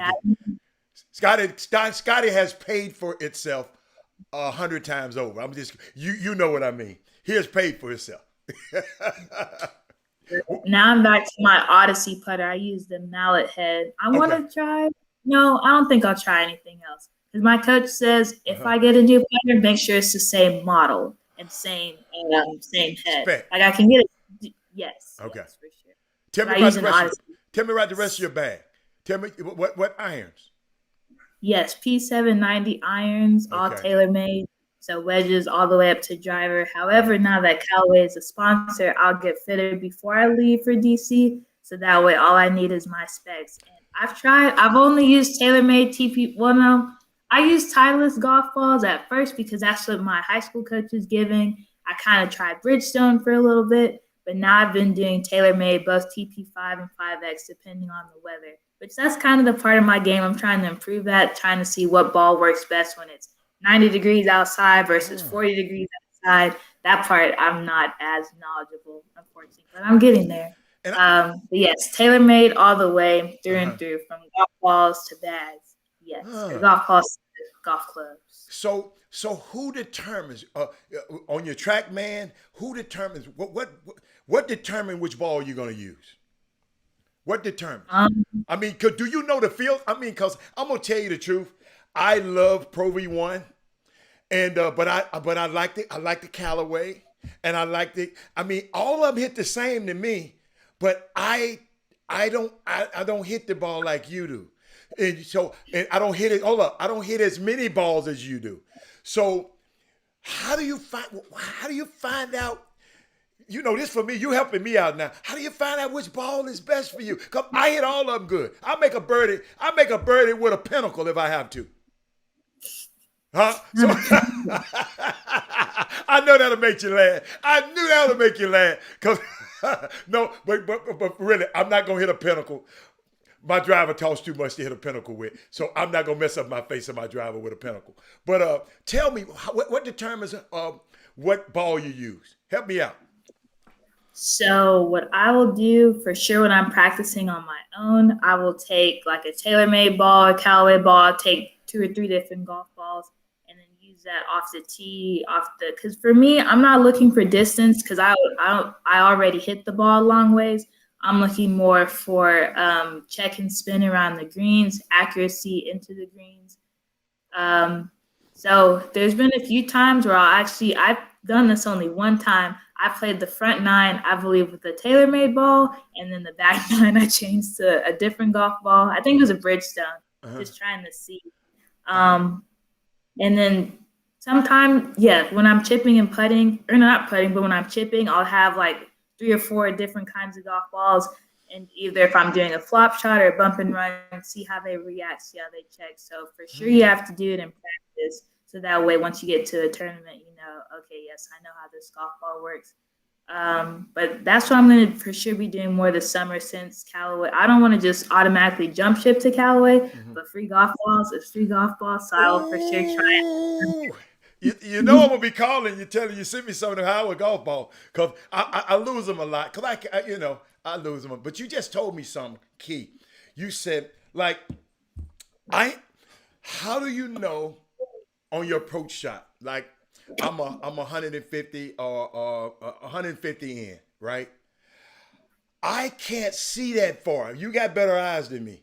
How do I know how good the ball is checking up? What do I look for?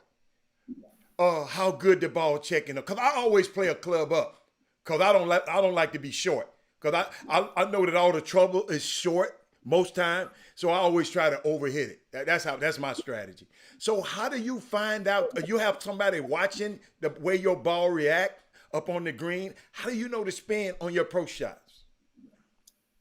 Well, I would say it all starts how I first catch it in impact. If I know I caught it in the dead center of the club face, that'll be much different versus if I missed it. But at the same time, you have to see which ball, because golf is all about your misses for sure. So when I don't hit it in the dead center of the club face, how will that ball react and how is it? Is it a lot worse than this one or is it a lot better? So you have to go both ways. When you hit it absolutely pure 100% compressed versus if you like catch it off the toe, catch it off the heel. But I guess I can see pretty well. I see how now. Obviously, if I'm 200 yards or I see, but I feel like talking about the I feel like shot. I feel like I know how the ball's going to react based on how I hit it. For sure, I feel it on my hands. Yes. Wow. No, I never realized that until just now. See that? Look at you. See that? But no, I'm thinking about it because I just want to get better. I just want to be able to beat all my friends all the time. And what I explain to people sometimes, you never know what golf game you're going to bring out there each day, Kendall. A lot of people don't understand that, because people some day I look like Tiger Woods and some days I look like Barry McDonald. You know what I'm saying? Some days I look like I'm serious. I mean, last week, Kendall, I almost quit.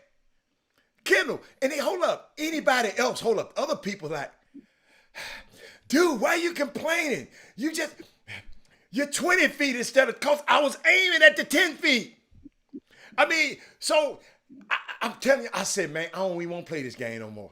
I don't even want to play this game. As good as you are, I know you never said that. But me. Oh, no, I got it. I have a point for that. Okay, help me. So for sure, these past few years, trying to improve, trying to be like mid to low 70s. Anytime I would post like a 78 or 79, I'd be upset or be frustrated. A few friends or teammates were like, "Hey, that's good." I'm like, no, it's not. Never be satisfied. Always strive to improve. So that aspect. But so far as the other aspect, earlier last year and a few years prior, when I was shooting mid to high 80s, low 90s, I was extremely upset, extremely frustrated, just crying in the backseat of the car, crying in the shower. However, I always told myself, that it always happens for a reason. And that's the biggest thing golf has taught me for sure. So far as work ethic, but so far as having bad days and good days, because I would feel like I would practice, and then I'll get to the tournament. It's like I haven't practiced in forever. I'm like, what is this? But you have to see, are you practicing the right way? and you really have to tell yourself like you're gonna have some bad days. It's just how you react, and has been my biggest thing. It's still now. It's gotten a lot better, but for sure these past couple years so far is mentally, because you could be rolling par after birdie after par after birdie, and then you get a double or triple, and the next thing you know, like it takes you 4, 5, 6 holes to recover, and there it's over. But I never told myself, even when I posted extremely bad rounds, I said I wanted a really long break. But I never said I wanted to quit or give up. Oh man like me, I'm tired. Because see, I don't have time to practice like you. And on this back, because I think I try to hit the ball. I guess people think I hit it far. But this back, it's stiffen up on you now. You know, I don't know about you. And I stretch. I do all the stretches and stuff. But it's just that a lot of people just don't understand that golf is a game of and guess how I learned? Guess what helped me? I meant to tell you this. Dustin Johnson helped me. He has an attitude that I watch. That's my favorite golfer to watch, right? Because he just said, man, I just hit it.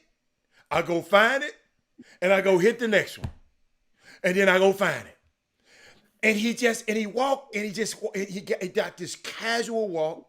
And he's just like, okay, I didn't win this week.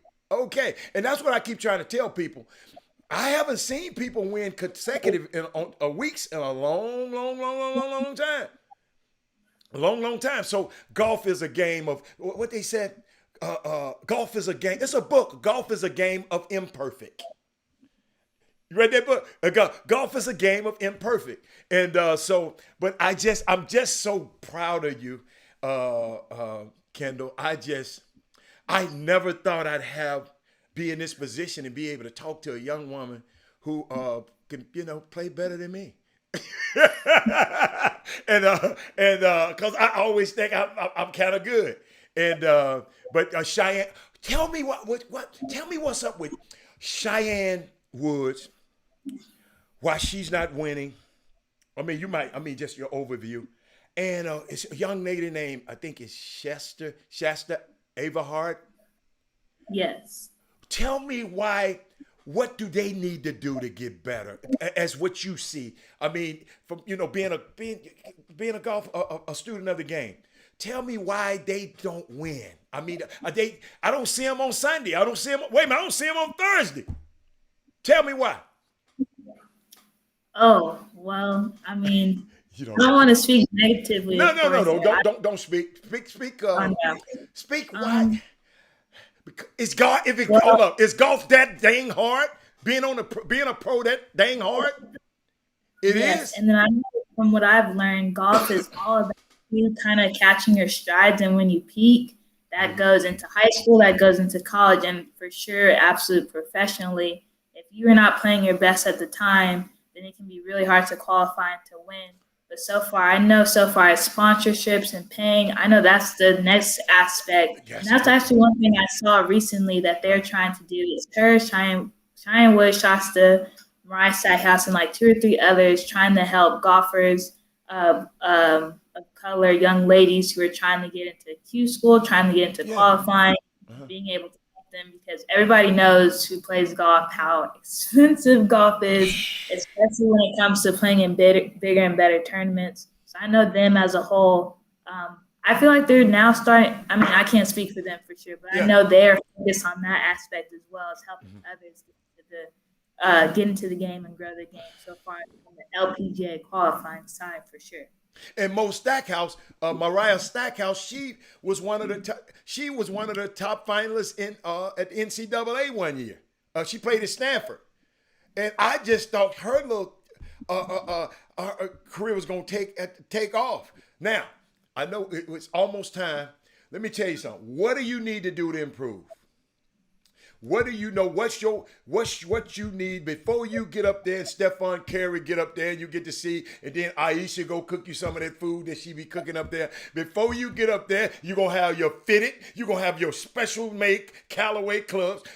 Because Callaway, in conjunction with Stephen Curry, are sponsoring y'all. So that's what I wanted to bring that back around. You're going to go get your Callaway balls. and all of that. Tell me, what do you need to, because let me tell you something. The Chop Shop is your home base from now on. Anytime that you want a message getting out to America, you got a platform that's tailored just for you. So don't you ever forget that. You got a platform. You might think Golf Channel, you might say, no, y'all treat me like them people that treat Naomi. I'm going back to the Chop Shop and talk to the Chop Shop. I know how they're going to treat me. So what do you need to do to improve? For my swing aspect, there are a few changes I still would like to make before I get to college because I know I won't be seeing my swing coach as much. So far as kind of impact through the ball, because sometimes I get kind of jammed, kind of stuck, and kind of raise up through my swing versus kind of keeping through and swinging through the ball. That's for sure my golf aspect. Just a few minor tweaks and adjustments. So far as my short game, being a lot more creative, a lot more imaginative, and because I just finished playing yesterday and Monday, and I tend to notice I'm a lot more aggressive off the tee. But so far as my approach shots and short game, I want to say weak, but I kind of dial it back some when I should kind of full throttle a little bit more forward. So being firm, but not too aggressive, not out of control. Both with my chipping and my putting, because everybody knows that is where your score. It can really help you when you're playing good and really help you when you're playing bad. So for sure, being more creative on that aspect, playing different shots, trying different shots around the green. And then just confidence, I know as a whole, that was what really propelled me in my success at regionals, state as well, but for sure regionals is having that confidence. So, okay, if I make a bogey, I know I can go birdie, birdie, birdie these next 3 holes. And so far as mentally, taking what the game gives me, because I think at a point in time, I used to think, oh, I need to have this one shot. I need to do this one shot. No, depending on how the weather is, how the course lays out, you have to adjust on how the golf course gives you. So you can't go in there thinking, oh, I'm going to do this, I'm going to do that. And the next thing you know, it's making those adjustments along the way, which can be very difficult at times. But I feel like the more you can adjust, the faster you can adjust, the better you can improve and score. And just continuing to stay positive, continue to motivate yourself, be your biggest cheerleader. Because in golf, there's people in the stands, there's people in the crowd, but there's nobody to sub you in. There's no referees to throw a penalty. It's all on you, all on your mindset. And this is what goes first. Either if you're playing good or playing bad, this is what controls it. This is what goes first. So, and then also too, as I start improving and getting to that next level, really, what's the word? Because even though I will be playing on a team, golf at the end of the day is still an individual sport. I know that I do well, that will project onto everything else. I still have to remember to keep my same routine, so far as same practice routine, workout routine. Just because I'm going into college and I will be in a completely different aspect and environment, that I need to give up what I've been doing now to get to this point, just improve on that. And then more putting. You can never putt too much. Right. It's so mental. Somebody said, Hatter, what advice does you have for youngsters? She got a 9-year-old nephew who has a passion and doing well now at golf. What you want to tell him? What you would speak to the little nephew out there? What you tell him? Yes. Make sure he is enjoying it, because that is the biggest thing. If you are not playing for yourself, if you are not enjoying it yourself, it is very hard to stick with it and to improve. So that's number one. Make sure he actually enjoys it and play. Okay. And the biggest thing, that golf is frustrating. Golf is upsetting. Golf will make you extremely upset, extremely angry, but you have to be able. That's what golf, it really teaches you how to grow up for sure, and how to handle maturity and handle setbacks. And then 2 or 3 is being able to play at a tournament. So playing as many tournaments as you can. Make sure you're playing in the right tournaments so you can get used to that competitive aspect. But the number one thing is just enjoying it. Make sure you're having fun. Making sure, yes, it's to win, of course, but it's not only about winning. It's about learning, experience, and growing through the game. I want you to help me out. I want you to be my mental coach right now. You ever played Quail Valley? Yes, sir. Okay. I played the La Quinta the other day on I think par 5. I don't know, about 13 I birdied. Wait a minute. I birdied. Then the par three over that water, over there, I birdied.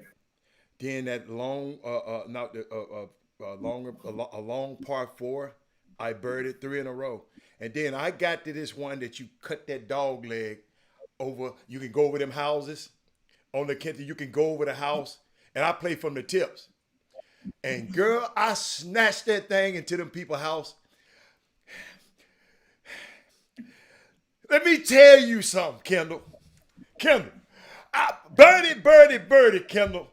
And this is my favorite hole. I always birdie this hole. So I know I got four birdies in a row. Kendall, and I snatched it right in. You know, you can go over to people's houses right there. And I snatched it right in them people's yard. And so I'm hitting three off the tee. So talk me off the ledge, because I didn't feel that good that day. I promise you. I'm serious. I didn't care what I scored the rest of that hole there messed me up. Tell me what I got to do. Yes, you have. And this is what Coach P, when I actually met him last week at the tournament, emphasized. You have to learn how to let it go. And I feel like the biggest thing, too, don't come in with expectations. Because if you come in, no. Let me rephrase that. Okay. Come in expecting that you're going to say positive, do well, but don't come in, I'm going to do this on this hole. I'm going to shoot this, because then that can negatively impact you, because then you're not enjoying it. You're too busy thinking, I need to do this, this, and this, versus just letting the game come to you. So it has to work both ways. But just learning how to let it go for sure. But Kim, that's my favorite hole, though. Keep going. But that was my favorite hole. My favorite hole doesn't like you back. Okay, give me the other. Give me the rest. Yes, and also evaluating what went wrong. Like, did you snap hook it because you were unfocused, or did you rush, or were you not prepared? You have to mentally and physically prepare for every single shot, which makes golf so hard. You have to be so focused at all times, at all aspects, because there's already so many things coming at your way, because there's so many different aspects of golf, but that's what makes it so fun, so enjoyable. Kim, you hit it. Guess what I did? Rushed it from transition. Got into transition and rushed it down. Girl, you don't understand. Hold up. I recovered, but after three birdies in a row, and hold up, that third shot off the tee, smack down over the trees right there in the middle of the fairway, and I took a 7 on. I took a 7 on that hole. But I didn't have to. I shouldn't take a 7 on a par 5. That's just me. Setback set you up for comebacks. Comeback. Okay. All right. Somebody in trouble. Hey, these people in trouble. You in trouble. Everybody in trouble. Because I done learned from Kendall today, and everybody, she done gave the wrong person some great advice. That's all I can tell her. So I got your number. And we're gonna get together, because I am going to watch your career.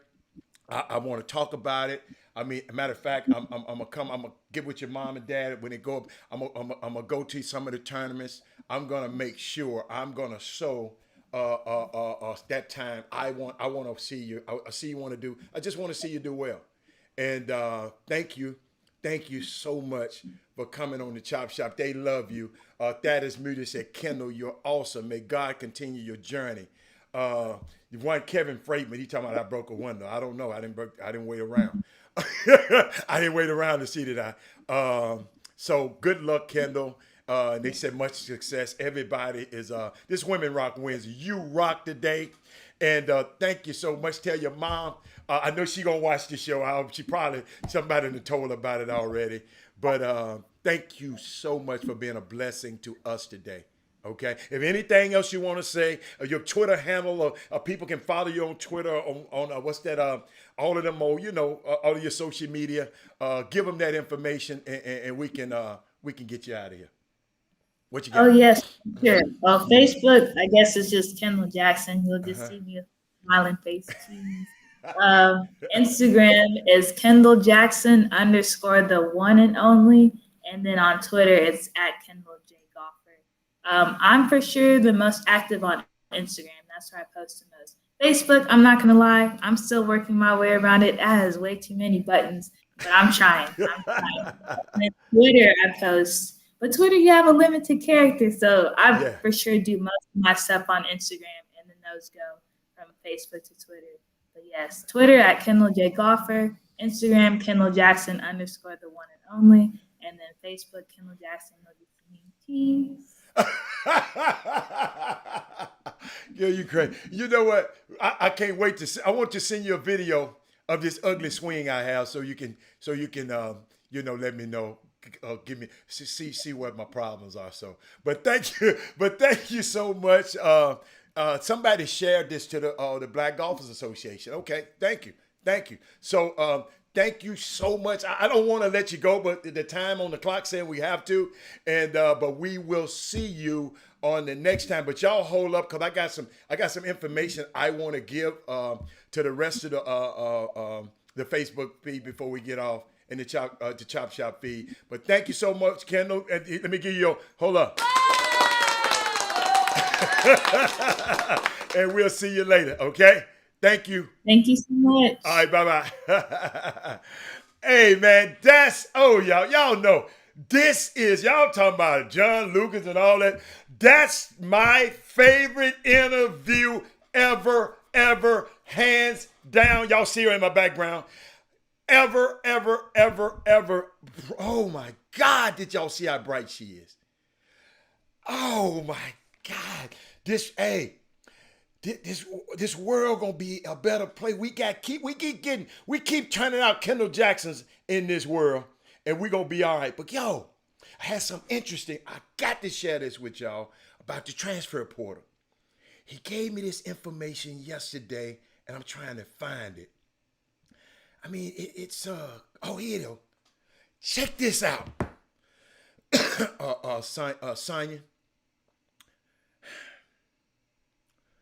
He said, Robert, because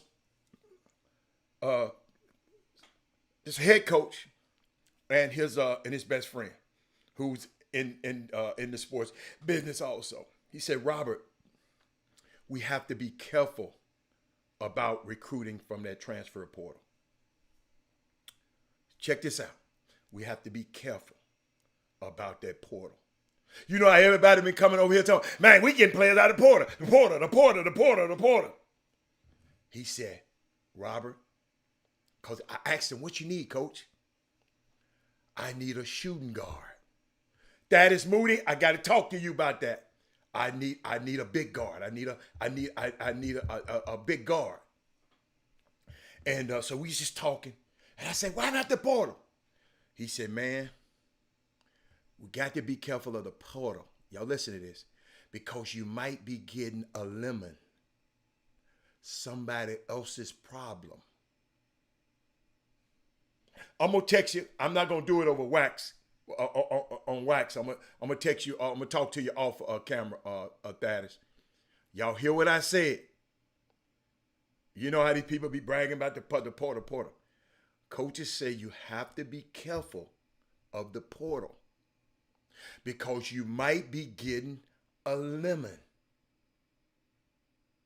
Someone else's problem. If you ain't real sure, don't bring them in because you're stuck with them. Don't take guys if they got 3 years left. Because you're going to be stuck with him them 3 years. Gamble on a dude who has 1 year left.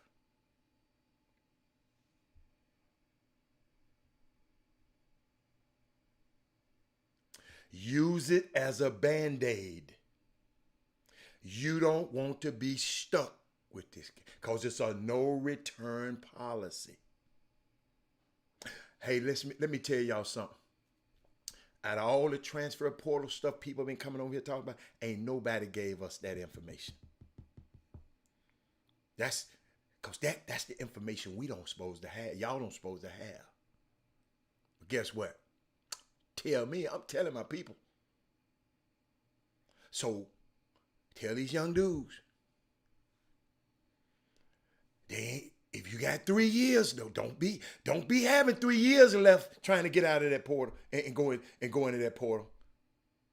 Cause a lot of coaches, I know Brandy, I didn't think of it that way either. That's why I say I had to stop. I didn't want to. That's why I was gonna tell y'all about 1:30, but Kendall was so good, we went the whole hour.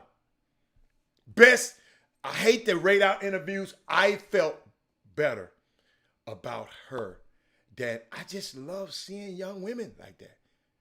Unbelievable. Greg Wise said, Robert, you gonna love this girl. But I repeat, this is what the college coach is thinking. Be careful about these portals. You know, if the kid got 1 year, cool. But always remember, Brandy, hey, them coaches saying once they come and they got 3 years left, they my problem. I don't want no 3-year problem. I'll take a 1 year guy who got 1 year left, but not no 3 years. So, yeah. Wait a minute. He said career seekers will just have to include watching the chop shop in their salary negotiation. Of course.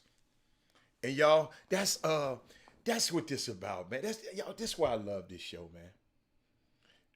I love this show, man. Y'all see, you know, cause I was looking up, and I just kept looking up articles about her, and no one never mentioned mom and dad. See, y'all remember what I told y'all? It's a difference between how they see us and how we see each other. I know, because being a black man, I know that's important. I know if I knew nothing else about her mom and dad, just by meeting her, oh my God. Oh my God. Boy, that story, I can't wait, you know. And she's so knowledgeable of the game. You know, a lot of people, that's what some of our basketball players have to be. And mamas, this is what you tell your sons that playing basketball. You should be able to come on the chop shop and articulate your sport just like Kendall Jackson did. Oh, yes, because you remember, we're not competing no more. Kendall Jackson going up there to D.C. to dominate. She ain't going up there to compete. She going up there to dominate. You can just tell. On and off the court. What's her name? Kamala Harris going to be trying to go over there and say, who is this young girl? Remember, I told y'all this now. Let me leave Capitol. Let me leave Capitol Hill. Let me leave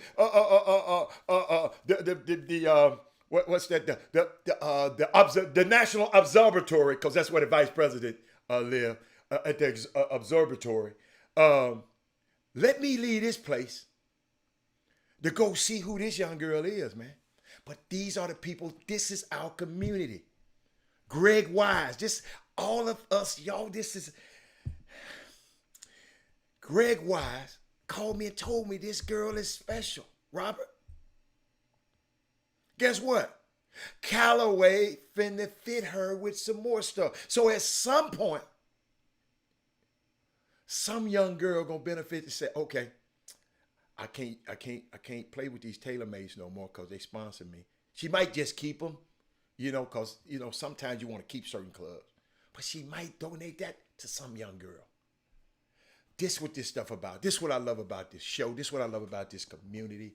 And tomorrow, Jimmy gonna give y'all a full. He texted me. Sandra had a second operation and she's recovering. And he soon as he got off the plane, I said, man, go see about your wife on Women Rock Wednesday. Because he was talking about, man, I need to be this. I said, no, sir. Go see about your wife, Doc. It's Women Rock Wednesday. Go see about the woman who rocks in your life. So that, but he'll be back tomorrow. Guess what? I just might crank it up and just let him go.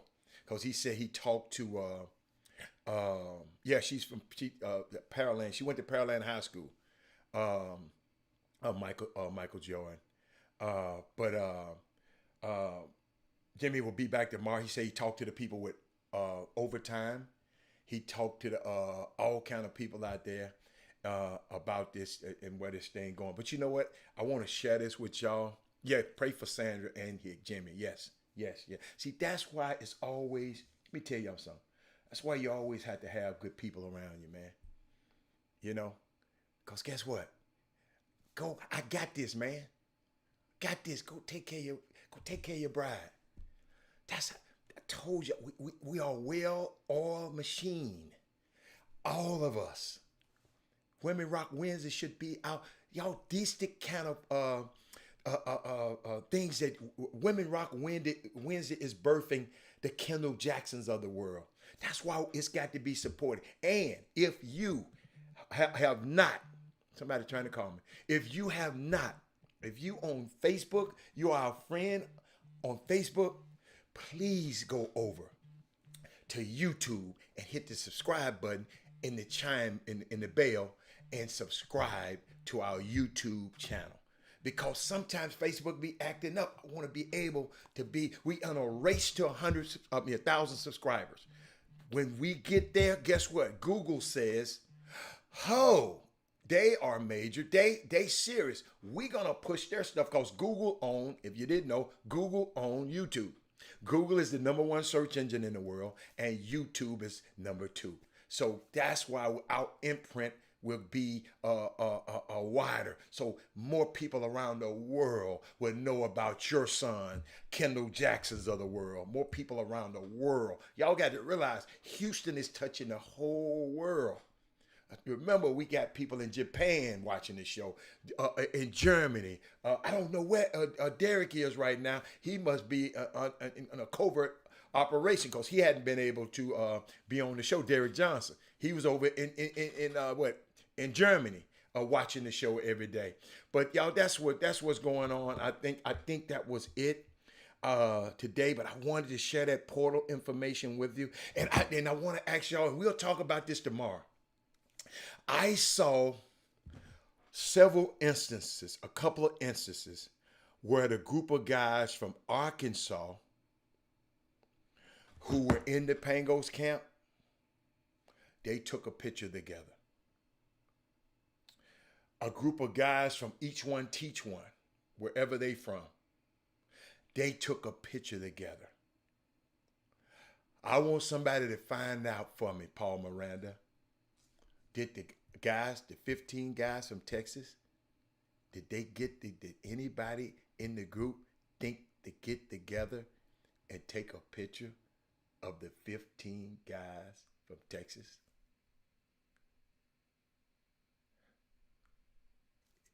Y'all follow me? Guys from Arkansas, they took pictures together. Guys from another team, Each One Teach One in Florida, they took pictures together.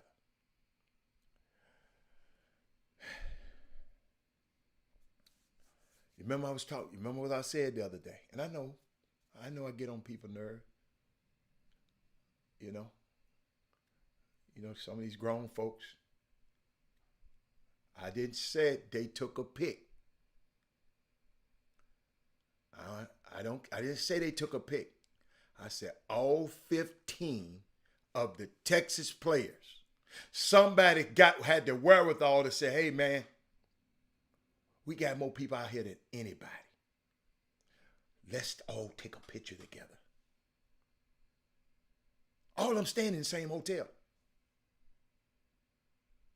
I ain't talking about, you missed my whole point, Archie. I'm talking about all 15. We had the most people there. I was monumental.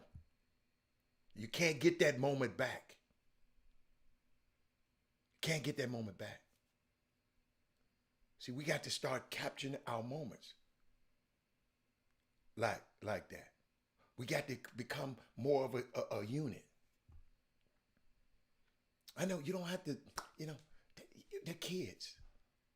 15, 16, 17 years old. But nobody was grown and said, y'all got me? I mean, y'all got to hear me. Nobody said, so busy being groupies and all that old kind of damn stuff. Nobody said, think about that pic, Archie. It's a historic picture. Can never be captured. Yeah, you can take a picture now and all of them. No, you had all of them in one hotel and one building and one thing. Might not get all those guys in the gym again. Because all of them might not go to the next, transfer to the next one. And there's a lot of stuff on there. Yeah, I mean, we just got to, like, y'all, we just got to do better. I'm not trying to get on you every day. It's just things that I see a lot of people just don't see. You want guys like that in your corner. If you the smartest person in your room, you need a new room.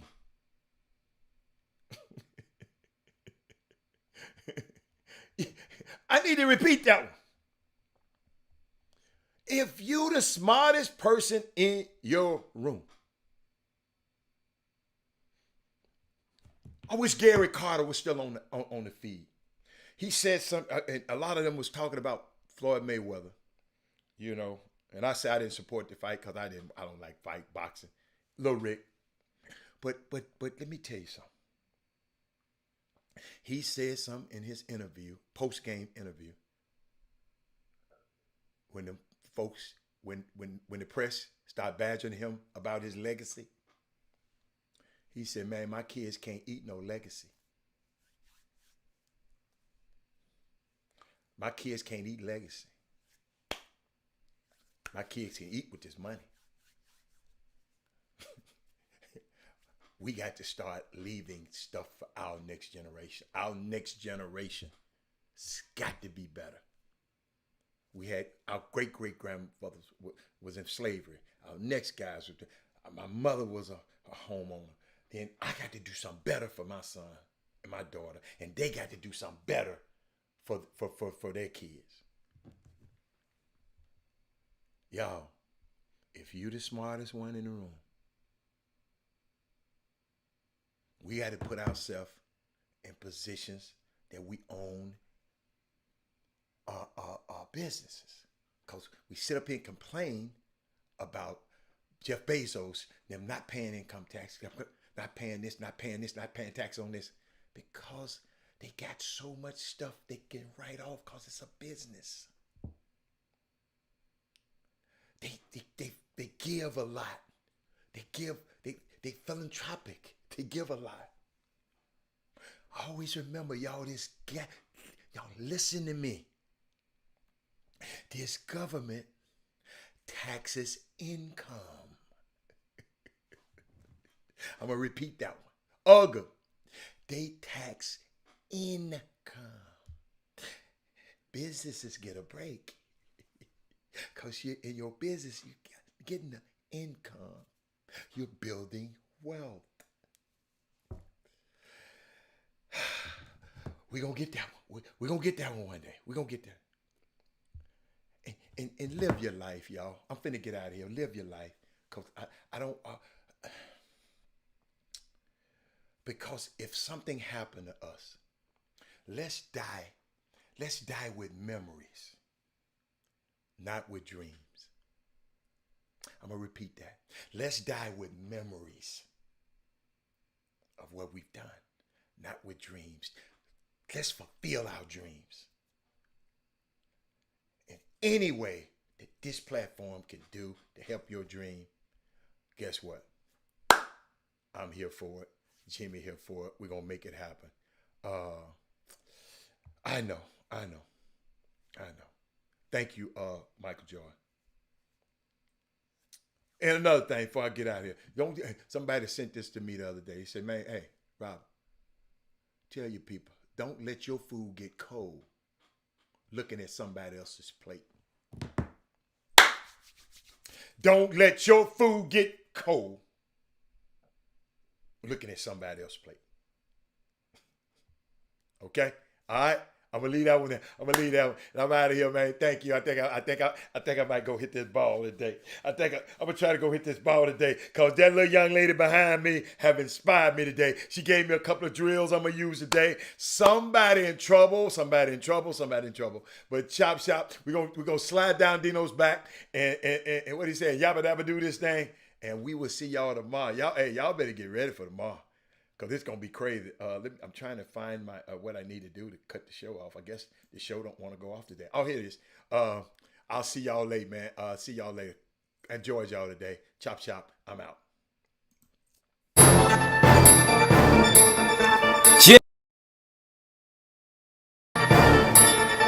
Rob Hatter, you are now tuned in to the Chop Shop. I'm Retro. Let's get it. We in the Chop Shop, we live in the Chop Shop. We talking sports talk, we live in the Chop Shop. We in the Chop Shop, I'm talking sports talk. So turn your dials up, it's live in the Chop Shop. We in the Chop Shop, we live in the Chop Shop. We talking sports talk, we live in the Chop Shop.